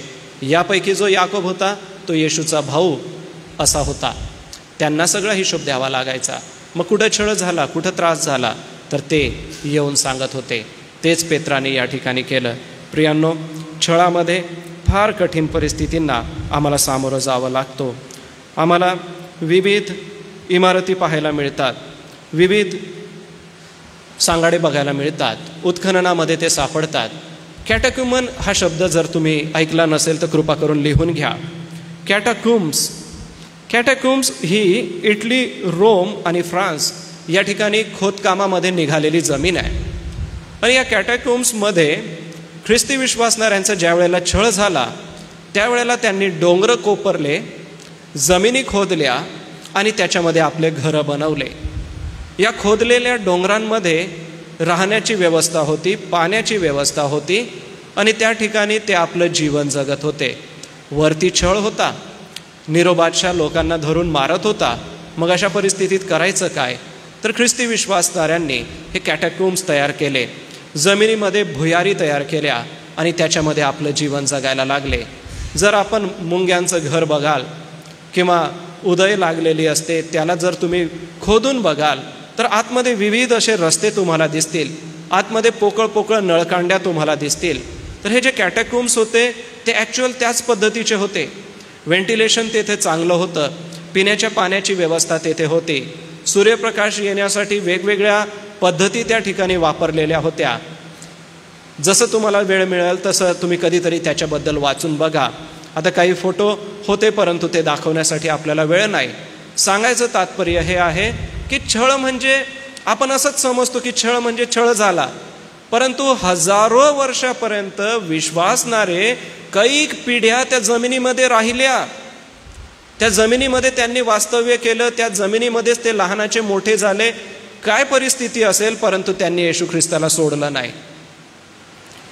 आज तुमच्या मनामध्ये सैतान जर घालत असेल की प्रभू येशू ख्रिस्ताला सोडून दे, आपल्या समाधानासाठी किंवा आपल्या इच्छा पूर्ण करण्यासाठी आम्ही कधी कधी प्रभू येशू ख्रिस्तापासून दूर जाण्याचा प्रयत्न करतो. ह्या लोकांचं जीवन बघा. पेत्राने नुसतं लिहिलं म्हणून लिहिलं नाही तर त्याच्या मागचं जर ऐतिहासिक पुरावे आपण बघितले, ज्याला एक्सटर्नल एव्हिडन्स किंवा पवित्र शास्त्राबाहेरचे पुरावे जर आपण बघितले तर बाहेरचा हा एक पुरावा कॅटाक्युम्स आम्हाला दिसतो. हा कॅटाक्युम्स म्हणजे अशा भुयारी जाळं पसरलेलं आहे आणि ह्या भुयारांच्या जाळ्यांमध्ये आजही लोकांच्या राहण्याच्या वस्तू त्या ठिकाणी आहेत, खानपानाचे साहित्य त्या ठिकाणी आहेत, सर्व प्रकारच्या कौटुंबिक साहित्यांचा सर्व साठा, एवढंच नव्हे तर दफनभूमीसुद्धा त्या ठिकाणी आहेत. प्रार्थना करण्यासाठी, सभा चालवण्यासाठी सभेची ठिकाणं त्या ठिकाणी आहेत, ऑडिटोरियम्स त्या ठिकाणी बनवलेले आहेत. प्रियांनो, अशाही काळामध्ये लोकांनी देवाला सोडलं नाही. मग छळ होतो तेव्हा एक आठवण ठेवा, आपल्याला देवाला कधीच सोडायचं नाही आणि त्या छळामध्ये आपण टिकून राहावं हे फार गरजेचं आहे. ओपन डोअर्स नावाची एक संस्था आहे, जर आपल्याला हवं असेल तर लिहून घ्या, नंतर आपण त्याचं वाचन करू शकता. ही संस्था छळ झालेल्या लोकांना मदत करत असते आणि विविध देशांमध्ये त्यांचं सेवा कार्य आहे. या वर्षाचा त्यांचा रिपोर्ट असा आहे की लिबुआ देश, सुदान आणि येमेन या देशांमध्ये सगळ्यात जास्त लोकांचा, ख्रिस्ती विश्वासणाऱ्यांचा छळ होतोय. मग गरज आहे अशा लोकांसाठी तुम्हाला आणि मला प्रार्थना करण्याची. आपण ह्या लोकांसाठी नेहमी प्रार्थना करत राहू. यासाठी हे 2 वचनं पवित्र शास्त्रात काढून ठेवा, बघू शकता किंवा काढून ठेवू शकता.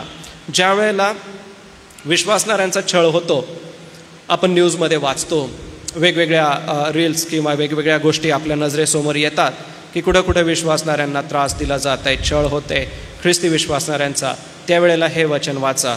2 कोरिंथ मी आपणा सगळ्यांसाठी वाचतो, 4 अध्याय आणि या 4 अध्यायातील वचन 17. कारण आमच्यावर येणारे तात्कालिक व हलके संकट हे आमच्यासाठी अत्यंत मोठ्या प्रमाणात सार्वकालिक गौरवाचा भार उत्पन्न करते. हे संकट कसं आहे? हलकं आहे आणि हे तात्कालिक आहे, म्हणजे लगेच येलेले संकट आहे. परंतु जी आमची आशा, जसं मी काय म्हटलं की छळात आपली आशा सोडू नका, मग ही आशा जी आहे ती म्हणजे स्वर्गात राहण्याची आशा आहे. ही आशा म्हणजे आम्हाला प्रभू येशू ख्रिस्तासंगती राहण्याची आशा आहे. आणि ही प्रभू येशू ख्रिस्तासंगती राहण्याची आशा आहे. तर ह्या हलक्या संकटांसाठी किंवा लगेच संपून जाणाऱ्या संकटासाठी सार्वकालिक गौरव उत्पन्न करतं, ते तुम्ही विसरू नका. सार्वकालिक गौरव म्हणजे सदा सर्व काळ आमच्या परमेश्वरासोबत राहणं. प्रियांनो, ख्रिस्ती व्यक्ती म्हणून आम्हाला त्रासाला सामोरं जावं लागत असेल, परंतु बघा पुढच्या वचनामध्ये उत्पत्ती 50:20 मध्ये की संकट येतात ना, ती भविष्याची चांगली गोष्ट घेऊन येत असतात. उदाहरणार्थ, योसेफावरती संकट आलं, त्याला त्याच्या भावांनी विकलं आणि त्याला विकल्यानंतर तो तुरुंगात गेला आणि नंतर स्वप्नांचा अर्थ सांगून त्याच साम्राज्यामध्ये दुष्काळामध्ये अन्न पुरवणारा झाला. मग जर हे संकट त्याच्यावर आलं नसतं, तुरुंगात पडण्याचं संकट आलं नसतं, खड्ड्यामध्ये पडण्याचं संकट जर त्याच्यावर आलं नसतं, तर भविष्य कोणाचं सुखकर झालं असतं? दुष्काळाच्या काळामध्ये कोणाला जेवण मिळालं नसतं? मिसरच्या लोकांनाही मिळालं, इस्रायली लोकांनाही मिळालं. सांगायचं तात्पर्य हे आहे की देव संकटांचा उपयोग तुमच्या आणि माझ्या भविष्याच्या चांगल्यासाठी करणार आहे. म्हणून वाईट वाटून घेऊ नका. ख्रिस्ती व्यक्ती म्हणून कोणी अपमानित केलं तर वाईट वाटून घेऊ नका. ख्रिस्ती व्यक्ती म्हणून छळ झाला, वाईट वाटून घेऊ नका. एकच आठवण ठेवा, माझ्यासाठी आशा देवाने ठेवलेली आहे. आणि योसेफाचं उदाहरण कृपा करून उत्पत्ती 50 हे देखील बघून घेऊया. 50वा अध्याय आणि वचन 20 बघा. तुम्ही माझे वाईट योजले, पण आज पाहता त्याप्रमाणे अनेक लोकांचे प्राण वाचवे म्हणून देवाने ते चांगल्यासाठी योजले होते. देवाने कशासाठी? चांगल्यासाठी योजले होते. आता त्याचे भाऊ त्याच्याकडे येऊन माफी मागतायत, क्षमा मागतायत आणि तो काय म्हणतो की तुम्ही माझं वाईट योजलं होतं, परंतु अनेकांचे प्राण वाचावे म्हणून देवाने ती केलेली योजना होती, चांगली योजना होती. म्हणून एखाद्या गोष्टीमुळे तुम्हाला जर त्रास होत असेल तर हे समजून घ्या की हा माझा त्रास इतरांसाठी चांगल्यासाठी होणार आहे. मला आज कष्ट करावं लागत आहे, परंतु माझ्या या कष्टाचा परिणाम लोकांच्या चांगल्यासाठी होणार आहे. म्हणून कष्ट करायला घाबरू नका. पुढचा जो मुद्दा आहे, 1 पेत्रमध्येच आपण पुन्हा जाणार आहे. 1 पेत्र हे आपल्या नजरेसमोर ठेवा. याच्यामध्ये 15 आणि 16 वचन बघा. 1 अध्यायाचं 1 पेत्रमध्ये जर आपण गेलात तर 1 अध्यायाचं 15 आणि 16 वचन जे आहे ते आम्हाला हेच दाखवतं की आम्हाला पवित्र जीवन जगण्याचं एक आव्हान आहे आणि आव्हान स्वीकारायचं आहे. बघा 15वं वचन, 15 आणि 16. त्या दिवसात पेत्र बंधुवर्गामध्ये सुमारे 120 माणसांच्या जमावामध्ये उभा राहून म्हणाला, बंधुजन हो, येशूला धरून देणाऱ्यांना वाट दाखवणाऱ्या यहुदाविषयी पवित्र आत्म्याने दाविदाच्या मुखावाटे जे भविष्य वर्तवले ते पूर्ण होण्याचे अगत्य होते. आता बघा 2 अध्यायाचं 11 आणि 12 वचन हे देखील नजरेसमोर ठेवा. आणि ह्या वचनांमध्ये आम्हाला जो गोंधळ आहे किंवा ह्या वचनांमध्ये ज्या क्रेतीय, अरब आणि ह्या ज्या वेगवेगळ्या लोकांना सांगितलेलं आहे, त्यांनी महत्कृत्य ऐकलेली आहेत आणि महत्कृत्य ऐकून ते गोंधळले, परंतु एकमेकांसाठी ते चांगलं झालं. पवित्र जीवन जगा. पवित्र जीवन जगण्याचं आवाहन घ्या. तरुण लेकरं असतात, वेगवेगळी आव्हानं घेतात. जसं रनिंग करायचं आव्हान घेतात, व्यायाम करायचं आव्हान घेतात, अभ्यास करण्याचं आव्हान घेतात. आव्हान म्हणजे आपल्याला समजेल अशा भाषेत चॅलेंज घेणे. पेत्राने मंडळीला सांगितलं की तुम्ही पवित्र जीवन जगण्याचं चॅलेंज घ्या किंवा पवित्र जीवन जगण्यासाठी प्रयत्न करा. पवित्र जीवन जगणं सोपं आहे का? कठीण आहे प्रियांनो. पवित्र जीवन जगणं फार कठीण आहे, परंतु अशक्य नाही आहे. पवित्र जीवन जगण्यासाठी शमरोनी स्त्रीला येशू ख्रिस्ताने जे सांगितलं ते ऐका. शमरोनी स्त्री कशी होती हे आपणा सगळ्यांनाच ठाऊक आहे. दुपारच्या समयी ती पाणी घ्यायला गेलेली होती, परंतु ती पाणी घ्यायला न जाता एका वेगळ्या कारणासाठी गेलेली होती आणि येशू ख्रिस्त याकोबाच्या विहिरीवर बसलेला तिला दिसतो आणि येशू ख्रिस्ताला ती म्हणते की येशूला म्हणते मसीहा येणार आहे. तो म्हणतो तुझ्यासोबत बोलणारा तो मीच आहे. तो म्हणतो माझ्याकडे जे पाणी आहे ती जर तू पिशील तर तुला तहान लागणार नाही. हे त्यांचं संभाषण चाललेलं आहे. शिष्य ते बघतात आणि शिष्य बघून म्हणतात की येशूसोबत बोलणारी ही महिला कोण आहे. हे येशूला माहीत असतं तर किती बरं झालं असतं. येशूला वास्तविक ते ठाऊक होतं की ही महिला काय स्वभावाची आहे. सांगायचं तात्पर्य आहे की तिचं जीवन पवित्र होतं का देवाच्या दृष्टीने? नाही. तिच्या जीवनामध्ये पावित्र्यतेचा उल्लेख होता का? नाही. कारण की एकच पती असावा, एकच पत्नी असावी ही देवाने दिलेला नियम होता आणि ती तसं वागत नव्हती.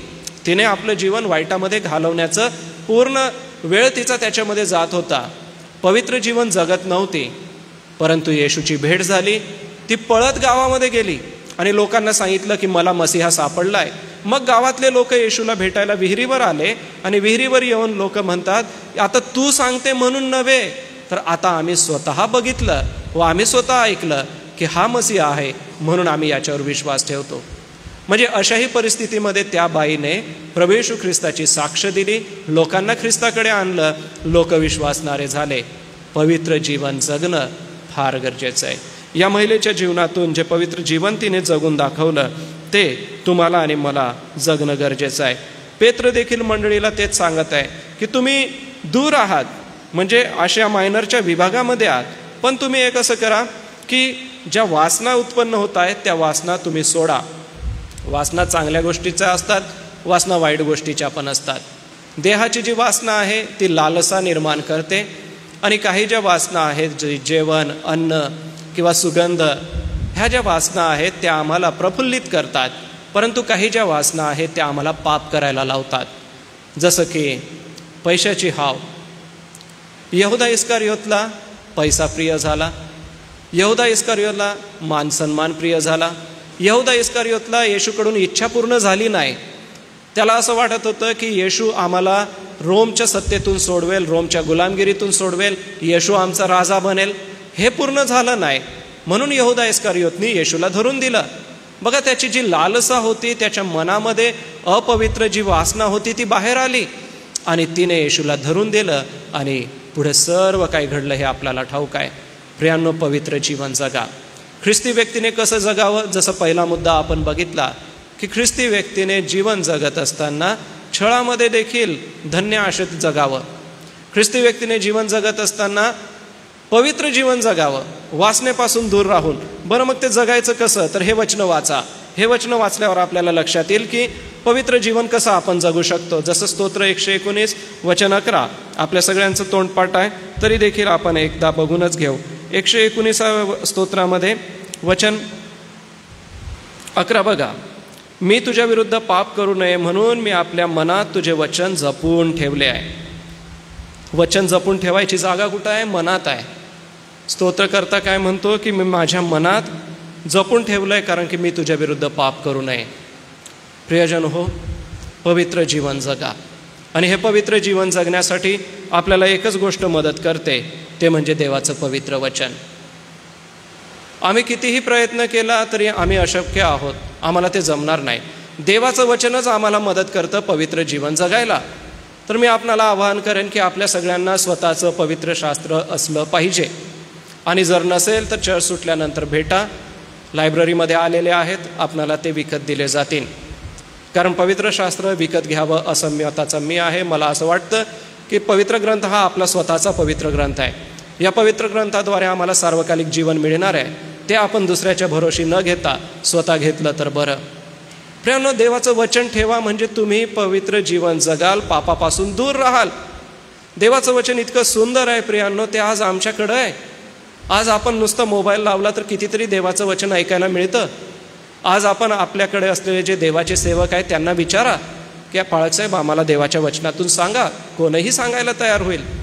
आम्हाला पवित्र जीवन जगायचं आहे तर देवाचं वचन प्रत्येक घरामध्ये असलं पाहिजे. प्रत्येक घरामध्ये पवित्र शास्त्राचं वाचन झालंच पाहिजे. प्रत्येक घरामध्ये प्रार्थना झाल्याच पाहिजे. देवाच्या वचनाला ज्या ठिकाणी प्राधान्य नाही त्या ठिकाणी काय होईल? जसं आताच आपण वाचलं की तुझ्या विरुद्ध पाप करू नये म्हणून मी आपल्या मनात तुझे वचन जपून ठेवले आहे. आपल्या मनामध्ये देवाचं वचन जपून ठेवणं गरजेचं आहे. पाठांतर करण्याची आता गरज आहे असं मला वाटतं. हे माझं वैयक्तिक मत आहे. कारण की खूप साऱ्या ठिकाणी पाठांतरामध्ये आपण कमी पडतोय. पाठांतर करण्यासाठी काही गोष्टी आपण करू शकतो. जसं की एक पद्धत आहे पाठांतर करण्याची की तुम्ही एखादं कार्ड बनवा आणि त्या कार्डवरती जसं आता हे वचन आहे स्तोत्र 119 वचन 11, मी तुझ्या विरुद्ध पाप करू नये, पुढचं जे आहे ते पूर्ण. तर कार्डच्या एका बाजूला फक्त वचन लिहा. जसं जर आपण कार्ड बनवलं तर इथं फक्त वचन लिहा आणि मागच्या बाजूला रेफरन्स लिहा, स्तोत्र 119 वचन 11. पुढच्या बाजूला शब्द, मागच्या बाजूला संदर्भ. पुढच्या बाजूला वचन, मागच्या बाजूला ते वचन कुठलं आहे ते लिहा. असे 2 ते 3 कार्ड तुम्ही बनवा आणि ते कार्ड वाचत राहा. फक्त पहिल्या बाजूने वाचा, नंतर फक्त रेफरन्स वाचा.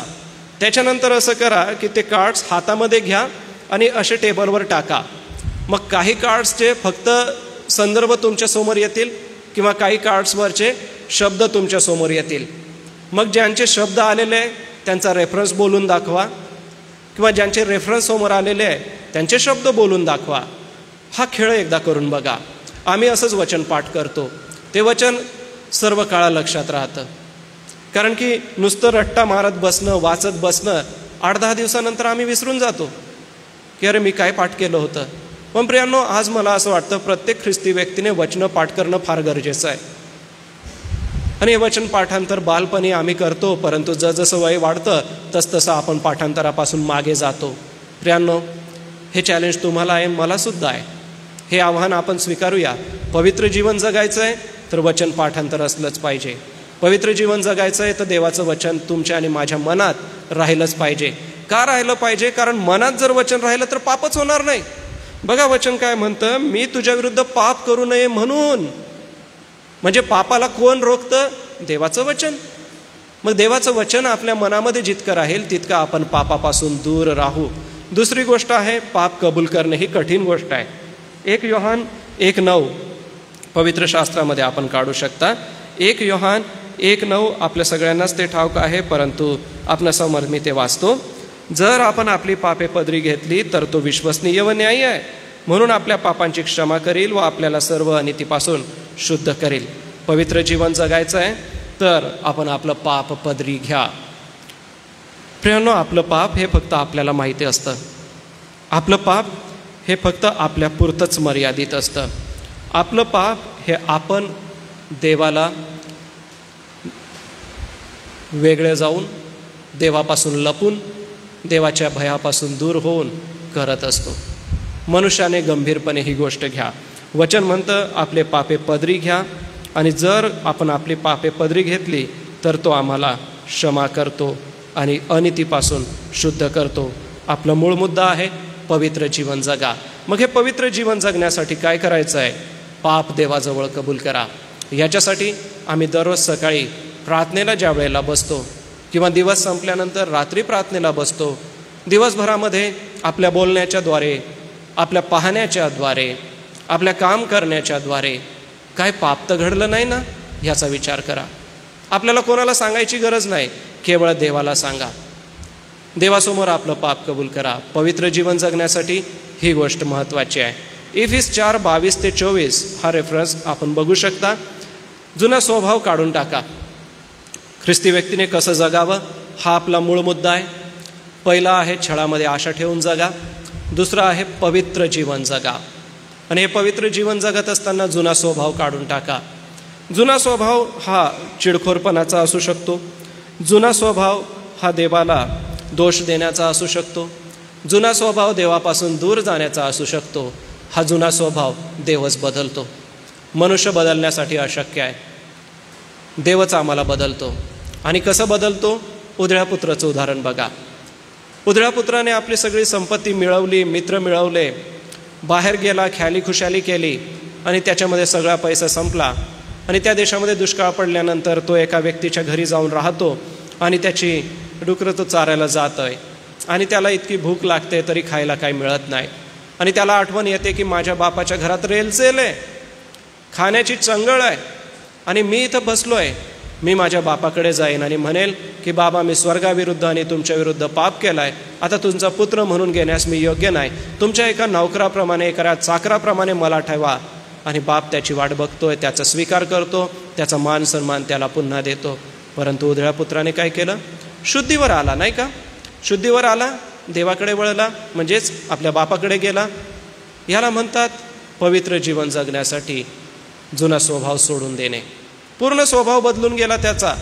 पहिले हट्टीपणाने तो मागून घेऊन गेला होता, त्याच्या वडिलांसंगती त्याने हट्टीपणा केला असेल की माझी संपत्ती मला द्या, आणि तेवढा हट्टीपणा करून तो गेला. परंतु ज्या वेळेला त्याचं मन बदललं, पूर्ण मन बदलून देवाकडे आला. प्रियांनो, देव बदललेल्या मनाचा स्वीकार करतो. आज तुमचं आणि माझं मन बदललेलं आहे. देव तुमचा आणि माझा स्वीकार करायला तयार आहे. पवित्र जीवन जगण्याचं आपण कधीच सोडू नका.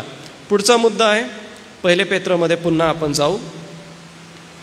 2 अध्यायामध्ये बघा, आणि ह्या 2 अध्यायामध्ये आम्हाला 21 ते 24 ही वचनं बघायला मिळतात. आपल्या सगळ्यांच्या समोर आहे की ख्रिस्ताच्या दुःखाचं अनुकरण करा. ख्रिस्ती व्यक्तीने कसं जीवन जगावं? पहिलं आहे छळात आशा ठेवा. दुसरं आम्ही बघितलं की आमच्या जीवनामध्ये पवित्र जीवन ठेवा. ख्रिस्ताचं दुःखाचं अनुकरण करा. आता ख्रिस्ताचं दुःख, त्याचं अनुकरण आपण कसं करणार? तर ख्रिस्ताला अन्यायाने धरून दिलेलं होतं. ख्रिस्ताने अपराध केल्याची शिक्षा त्याला मिळालेली नाही आहे. त्याने तर कोणताच अपराध केला नव्हता. याचा अर्थ तो निर्दोष होता तरी दोषी झाला. तो न्यायी त्याचा वरती अन्याय करण्यात आला. 21 ते 24 वचन बघा. कारण ह्याचकरिता तुम्हाला पाचारण करण्यात आले आहे, कारण ख्रिस्ताने हे तुमच्यासाठी दुःख भोगले आणि त्याने करून तुम्ही त्याच्या पावलावर पाऊल ठेवून चालावे म्हणून त्याने तुमच्याकरता कित्ता घालून दिलाय. त्याने पाप केले नाही, त्याच्या मुखात कपट आढळले नाही, त्याची निंदा होत असता त्याने उलट निंदा केली नाही, दुःख भोगत असता त्याने धमकावले नाही, तर यथायोग्य न्याय करणाऱ्याकडे स्वतःला सोपवून दिले. ख्रिस्ताचं अनुकरण करा. ख्रिस्ती व्यक्तीने कसं ख्रिस्ती जीवन जगावं? तर येशू ख्रिस्ताचा जसा काही दोष नव्हता तरी त्याच्यावरती दोष ठेवण्यात आला. त्याने पाप केलं नाही आहे तरी त्याला पापी असं म्हणण्यात आलं. त्याच्या मुखात कसल्याही प्रकारचं कपट आम्हाला आढळून येत नाही. त्याने कसल्याही प्रकारचा अपशब्द वापरलेला नाही किंवा अपशब्द तो बोललेला नाही आहे. लोकर करणाऱ्या पुढे गप्प राहणाऱ्या मेंढराप्रमाणे तो गप्प राहिला. प्रियांनो, ख्रिस्ताचं जे दुःख आहे ते तुम्ही आणि मी पण सहन करा. आणि हे शब्दाने सहन करणं गरजेचं नाही आहे, हे कृतीतून होतं. ख्रिस्ताच्या कृतीतून आम्हाला ते दिसून आलं. तो शब्द मात्र बोलला असता तर परमेश्वराने देवदूतांचे सैनिक पाठवले असते. तो शब्द मात्र बोलला असता तर चाबूक मारणाऱ्यांचे चाबूक थांबून गेले असते, जखमा त्याच्या भरल्या गेल्या असत्या. परंतु नाही प्रियांनो, तुमच्या आणि माझ्या पापासाठी येशूने दुःख सहन केलं. त्याच्या चांगल्या करण्याने पण त्याला दुःख मिळालं. मग मनुष्याच्या मनात स्वभावामध्ये गोष्ट येते की मी चांगलं वागतो तरी पण माझ्यासोबतच वाईट का घडतं? तर प्रियांनो, तुम्ही चांगले वागून तुमच्या संगती जरी वाईट घडलं तर येशूची आठवण ठेवा. येशू इतका चांगला वागला तरी त्याला वाईट गोष्टींना सामोरं जावं लागलं. तुम्ही आणि मी वाईट गोष्टींना जरी सामोरं जावं लागलं तरी जा. हा ख्रिस्ती व्यक्तीचा स्वभाव आहे. ख्रिस्ती व्यक्तीने असं आपलं जीवन जगावं. मत्ती 5, 6 आणि 7 कृपा करून त्याच्याकडेही आपण बाळकाने बघा. तुझ्या उजव्या गालावर मारलं की डावा गाल पुढे कर. सदरा घेऊ पाहतो तर त्याला बंडीही देऊन टाक. 1 मैल घेऊन जातो तर 7 मैल त्याच्याबरोबर जा. येशूने का सांगितले या सगळ्या गोष्टी? आणि ह्या प्रॅक्टिकल आहेत, दररोजच्या जीवनामध्ये उपयोगी पडणाऱ्या अशा या गोष्टी, आणि त्या केल्या पाहिजे. प्रियांनो, तुमचा दोष नसताना दोष ठेवण्यात आला तरी येशू ख्रिस्तामध्ये तो स्वीकार करा. येशूने तो स्वीकार केला. कारण की बघा, तो निंदा होत असता त्याने उलट निंदा केली नाही. आज तुमची आणि माझी कदाचित कोणी निंदा करेन, आणि निंदा होत असता आपण निंदा करता कामा नये. निंदा फार कठीण आहे. आपण येशू ख्रिस्ताकडे बघा. तो शांत राहिला, त्याने एक शब्दसुद्धा आपल्या तोंडाने काढला नाही, तो गप्प राहिला. म्हणून ख्रिस्ताचं अनुकरण करणारं जीवन जगा. मग ख्रिस्ताचं अनुकरण कसं कराल? किंवा जर तुमचा दोष नाही आहे तरी पण दोषाला सामोरं जावं लागतं आहे तर हे 4 वचनं कृपा करून आपण आपल्या नजरेसमोर घ्या. नम्र असा. फिलिप्पे 2, 5 आणि 8 यामध्ये जसं ख्रिस्त येशूबद्दल म्हटलेलं आहे, जो नम्र स्वभाव येशू ख्रिस्ताचा होता, तो देवाच्या स्वरूपाचा असूनही लाभ आहे असे त्याने मानले नाही, तर त्याने स्वतःला रिक्त केले, मनुष्याचे स्वरूप धारण केले, दासाचं स्वरूप त्याने धारण केलं. एवढंच नव्हे तर क्षमाशीलता त्याने दाखवली. लूक 23 आपण 7 वचनं जी वधस्तंभावर म्हटली, हे बापा यांना क्षमा कर, कारण हे काय करतायत हे त्यांना ठाऊक नाही. हे येशूने ज्या वेळेला सांगितलं, क्षमा दाखवली, याचा अर्थ तुमचं कोणी वाईट करत असेल त्याला क्षमा दाखवा. हेच अनुकरण पुढे स्तेफनाने केलं. स्तेफनाला दगडमार होत होता, त्यावेळेला स्तेफनाने काय केलं, हे बापा यांना क्षमा कर, कारण हे काय करतायत यांना ठाऊक नाही. पुढे दास होणं गरजेचं आहे, सेवक होणं गरजेचं आहे. हे दोघं भाऊ आपल्या आईसोबत आले आणि म्हणाले, एकाला उजवीकडे बसवा, एकाला डावीकडे बसवा. येशूने म्हटलं की जो प्याला मी पिणार आहे तो तुमच्याने पिववणार नाही. ते म्हणाले, आमच्याने पेला जाईन. दास म्हणून तुम्ही राहा. त्याने म्हटलं की कोणी तुला आमंत्रित करतं तर मोठ्या जागेवर जाऊन बसू नकोस, आमंत्रित तुला पुढे बोलवतील.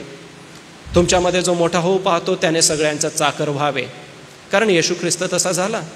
मग बघा, ख्रिस्ती व्यक्तीने कसं जीवन जगावं, तर ख्रिस्ती व्यक्तीने या पद्धतीने जीवन जगावं.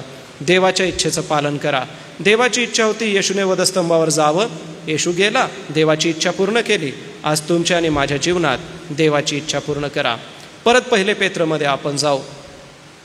ख्रिस्ती व्यक्तीने कसं जीवन जगावं पेत्राच्या पत्रानुसार, तर एकमेकांवर प्रेम करून आणि एक संघटित राहून.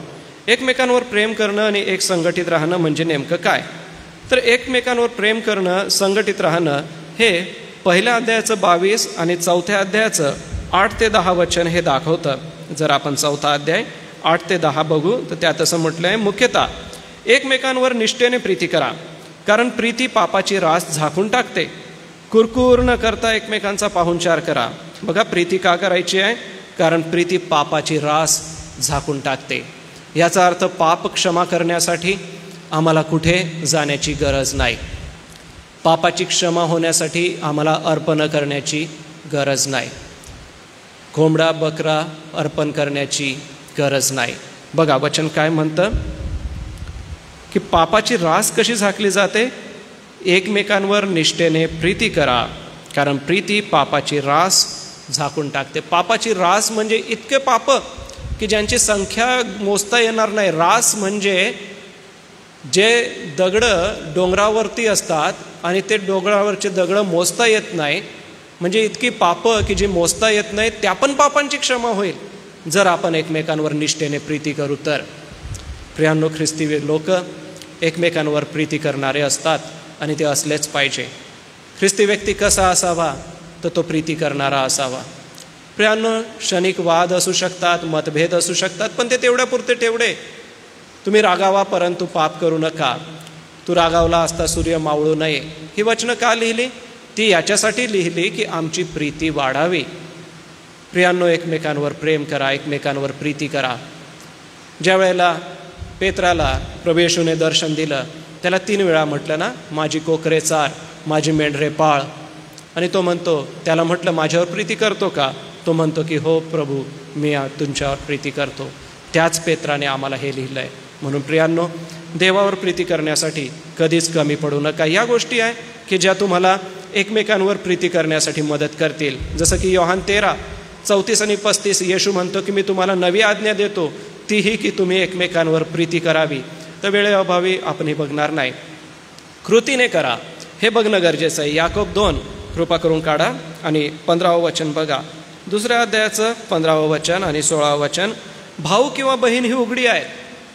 प्रीती कशी करायची आहे, भाऊ किंवा बहीण हे उघडे आहेत, त्यांना रोजच्या अन्नाची वाण आहे, म्हणजे रोजचं अन्न पण मिळत नाही. आणि तुमच्यातील कोणी त्यांना म्हणतो सुखाने जा, ऊब घ्या, तृप्त व्हा, पण त्यांच्या शरीराला पाहिजे ते त्यांना देत नाही, तर त्यापासून काय लाभ. कृती करा. प्रीती करत असताना कृती करा. आणि कशी करा, येथे बघा, एखादा भाऊ आहे किंवा बहीण आहे, त्यांना वस्त्र नाही आहेत, त्यांना अन्नसुद्धा नाही आहे, अशांना आपण जर देत नाही, फक्त शब्द बोलतो, तर ते देवाच्या दृष्टीने योग्य नाही. 17वं वचन म्हणतं, याप्रमाणे विश्वासाबरोबर जर क्रिया नाहीत तर तो जात्या निर्जीव आहे. विश्वासाबरोबर क्रिया असली पाहिजे किंवा क्रिया असली पाहिजे. प्रियांनो, तुमची आणि माझी प्रीती दाखवा, एकमेकांना दाखवा. पुढचं वचन पण बघू. 1 कोरिंथ 13वा अध्याय, हे गरजेचं आहे. 1 कोरिंथ 13व्या अध्यायामध्ये वचन 4 ते 7 आहे. पूर्ण बघणार नाही, परंतु बघा 4 आणि 7वं वचन, 4, 5, 6, 7. यापैकी 7वं वचन मी वाचतो. वरची वचनं फार महत्त्वाची आहे. ती सर्व सहन करते, सर्व काही खरं मान्य सिद्ध असते, सर्वांची आशा धरते, सर्वांसंबंधाने धीर धरते, प्रीती कधी अंतर देत नाही. प्रियांनो, प्रीतीच आहे सगळ्यात शेवटलं सार. कारण सारांश काय आहे?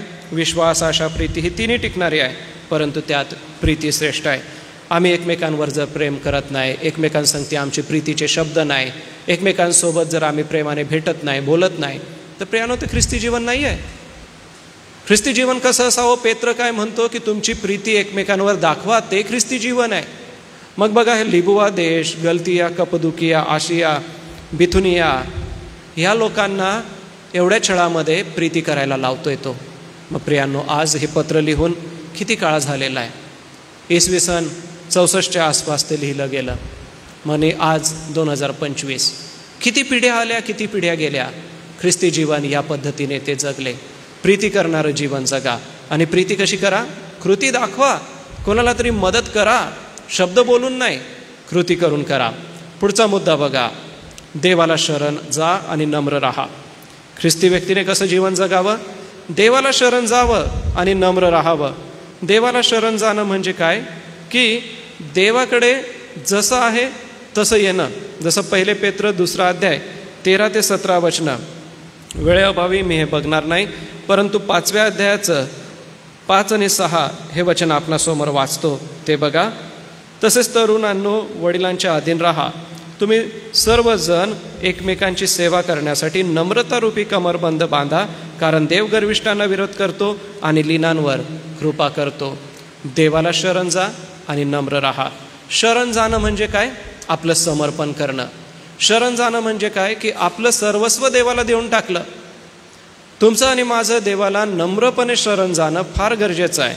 वरती यादी दिलेली आहे की आमचे जे अधिकारी आहेत त्यांना आम्ही शरण जावं किंवा त्यांच्या नम्रतेमध्ये आम्ही राहावं आणि त्यांच्या नम्रतेत आपलं जीवन जगावं. ही काही वचनं आहे नम्र राहण्यासाठी. येशूला तुमचा तारणहार म्हणून स्वीकारा, त्यावेळेलाच नम्र स्वभाव येईल. कारण येशूशिवाय दुसरा कोणीच व्यक्ती नाही जो जगामध्ये एवढा नम्र असेल. प्रभू येशू ख्रिस्त नम्रतारूपी जीवन जगला. पुढचं शेवटलं वचन बघा. 1 पेत्र 5वा अध्याय 7 आणि वचन 9. यामध्ये विश्वासात दृढ राहा आणि सैतानाचा प्रतिकार करा. म्हणून देवाच्या पराक्रमी हाताखाली लीन व्हा, यासाठी की त्याने योग्य वेळी तुम्हाला उंच करावे. त्याच्यावर तुम्ही आपली सर्व चिंता टाका, कारण तो तुमची काळजी घेतो. सावध असा, जागे राहा. तुमचा शत्रू सैतान हा गर्जणाऱ्या सिंहासारखा कोणाला गिळावे हे शोधत फिरतो. प्रियांनो, सैतान कोणाला गिळावे हे शोधत फिरतो. म्हणून विश्वासामध्ये दृढ राहा. विश्वास कधी कमजोर होऊ देऊ नका. जसं छळ येईल, संकट होईल, विश्वास सोडू नका.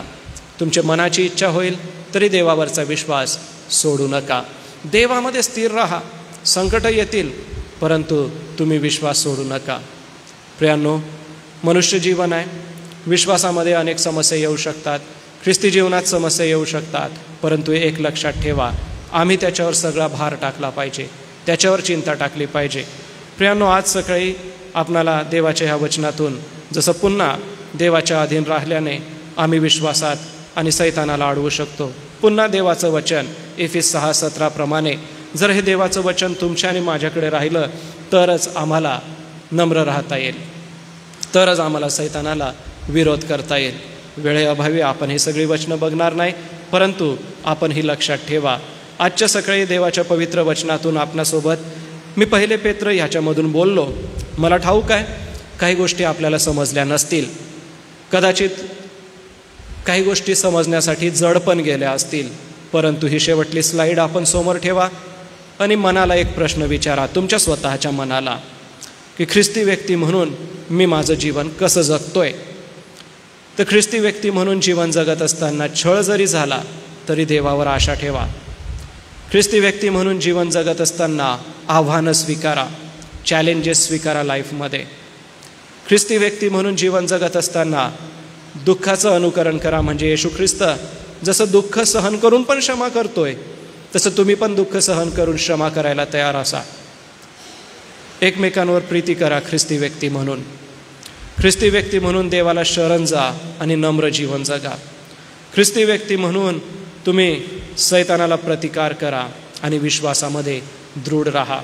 ह्या 6 महत्त्वपूर्ण पायऱ्या आहेत. माझी आशा आहे की ह्या तुमच्या लक्षात राहतील. आणि ख्रिस्ती व्यक्तीचं जीवन कसं असावं, जसं पहिले पेत्रमध्ये पहिल्या ह्या अध्यायापासून आपण बघितलं 5 अध्याय आहेत. या 5 अध्यायामध्ये 105 वचनं आहे.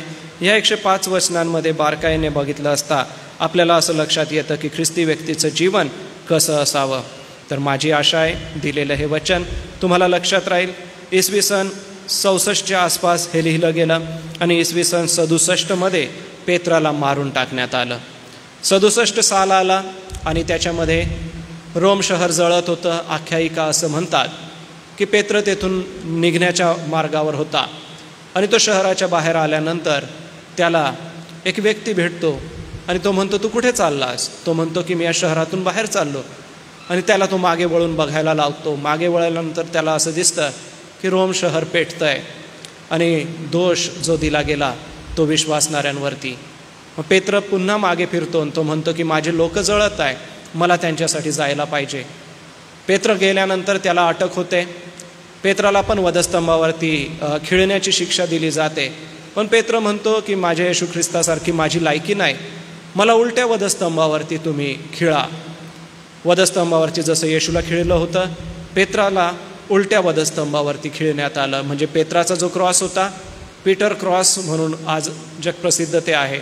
उलटा वधस्तंभ म्हणजे डोकं खाली आणि पायवरती अशा उलट्या वधस्तंभावरती पेत्राला मारण्यात आलं. पेत्राचा त्या ठिकाणी अंत झाला. सांगायचं तात्पर्य हे प्रियांनो की त्याला पीटर्स क्रॉस असं म्हणतात. त्याचा भाऊ आंद्रियाला पण मारून टाकण्यात आलं. त्याला पण वधस्तंभावर द्या असं झालं. पण आंद्रियाला एक्स नावाचा क्रॉस तयार केला गेला आणि त्याच्यावरती 2 हात 2 पाय बांधण्यात आले आणि तसं मारून टाकण्यात आलं. सांगायचं तात्पर्य हे प्रियांनो, छळ कोणाला म्हणतात ते या शिष्यांच्या जीवनाकडे बघून करा. आज छळात आशा ठेवा, पवित्र जीवन जगा, येशूचं अनुकरण करा, एकमेकांवर प्रीती करा, देवाला शरण जा आणि सैतानाला प्रतिकार करून विश्वासात दृढ राहा. ही जी वचनं आहेत किंवा ह्याची जी PPT स्लाईड आहे ती एस चर्च नंदुरबारच्या व्हॉट्सॲप ग्रुपला देण्यात येत आहे. आपण दुपारी शांत चित्ताने त्याचं वाचन करा. देवबाप तुमच्या मनासंगती बोलेन. या डोळे मिटा, आपलं लक्ष प्रभूकडे लावू. कारण की पेत्राने पहिले पेत्र हे असंच लिहिलं नाही, तर मंडळीचा झालेला छळ आणि विश्वासाने टिकून राहावं यासाठी ते लिहिलेलं आहे. हे दयाळू देवबापा, पेत्राच्या मनात तळमळ होती आशिया मायनरच्या लोकांना भेटण्याची व त्यांना पत्र लिहून टिकून राहण्यासाठी. ख्रिस्ती व्यक्तीने कसं जीवन जगावं हे आज आम्ही बघितलं. या 6 पायऱ्या येथे बसलेल्या प्रत्येकाच्या मनामध्ये घर करू दे बापा. केवळ आम्ही ऐकून निघून जाणारे न होता वचनाचं स्वीकार करून त्यानुसार जगणारे असावे यासाठी तुझी कृपा पुरेव. आज ऐकण्यासाठी समजण्यासाठी काही जड आणि कठीण गोष्टी गेल्या असतील, परंतु दे बापा तुझा पवित्र आत्मा शिकवतो, कारण पवित्र आत्मा शिक्षक आहे. आणि तोच पवित्र आत्मा येथे बसलेल्या सगळ्यांना तू दे. व पेत्राची जी फार मनापासून तळमळ होती आशिया मायनरच्या लोकांनी विश्वासामध्ये टिकून राहावं, छळ जरी झालेला आहे तरी तुम्ही सोडू नका प्रभू येशूला, हे जे त्याने सांगितलं ते येथे बसलेल्या सगळ्यांच्या मनात बिंबू दे. आणि ख्रिस्ती व्यक्तीने चांगलं जीवन जगून तुझं गौरव करावं, नम्र राहावं, येशू ख्रिस्तासारखं सहनशील बनावं. एवढंच नव्हे तर सैतानाला अडवून नम्र हृदयाने दृढ राहावं, विश्वासामध्ये दृढ राहावं, कधी सोडू नये विश्वास. यासाठी येथे बसलेल्या प्रत्येकाच्या मनात दे बापा तुझं कार्य कर. या सप्ताहभरामध्ये जेही कार्यक्रम आम्ही करू दे बापा, ते सगळे आशीर्वादित कर. जे काम आम्ही करू त्यामध्ये तो आम्हाला यश दे. आम्हा प्रत्येकाच्या सोबत तू राहा. सारा आदर तुला असो, मान महिमा तुला असो प्रभू परमेश्वरा. प्रार्थना तारणाऱ्या येशूच्या नावाने मागतो म्हणून तो ऐक. आमेन. या आपण आपल्या जागेवर उभं राहू. प्रभूने शिकवलेली प्रार्थना म्हणून आशीर्वाद घेऊ आणि सुवंद देवा परात्पर गीत गाऊन आजची भक्ती समाप्त करू. हे आमच्या स्वर्गातील पित्या, तुझे नाव पवित्र मानिले जाव. तुझे राज्य येव, जसे स्वर्गात तसेच पृथ्वीवरही तुझ्या इच्छेप्रमाणे हो. आमची रोजची भाकर आज तू आम्हास दे, आणि जसे आम्ही आमचे ऋणी ऋण सोडितो तसेच तू आमचे ऋणी आम्हास सोड. आणि आम्हास परीक्षेत आणू नकोस, तर आम्हा सर्व वाईटापासून सोडव. कारण की राज्य, सामर्थ्य आणि गौरव हे सर्व काळ तुझेच आहे. आणि आता देवबापाची प्रीती, प्रभू येशू ख्रिस्ताची कृपा आणि पवित्र आत्म्याची गोड सहभागिता येथे जमलेल्या सर्वांबरोबर, येसे चर्च नंदुरबार व त्याशी संलग्न असणाऱ्या सर्व प्रिय मंडळांबरोबर आता आणि सदा सर्व काळ असो. आमेन.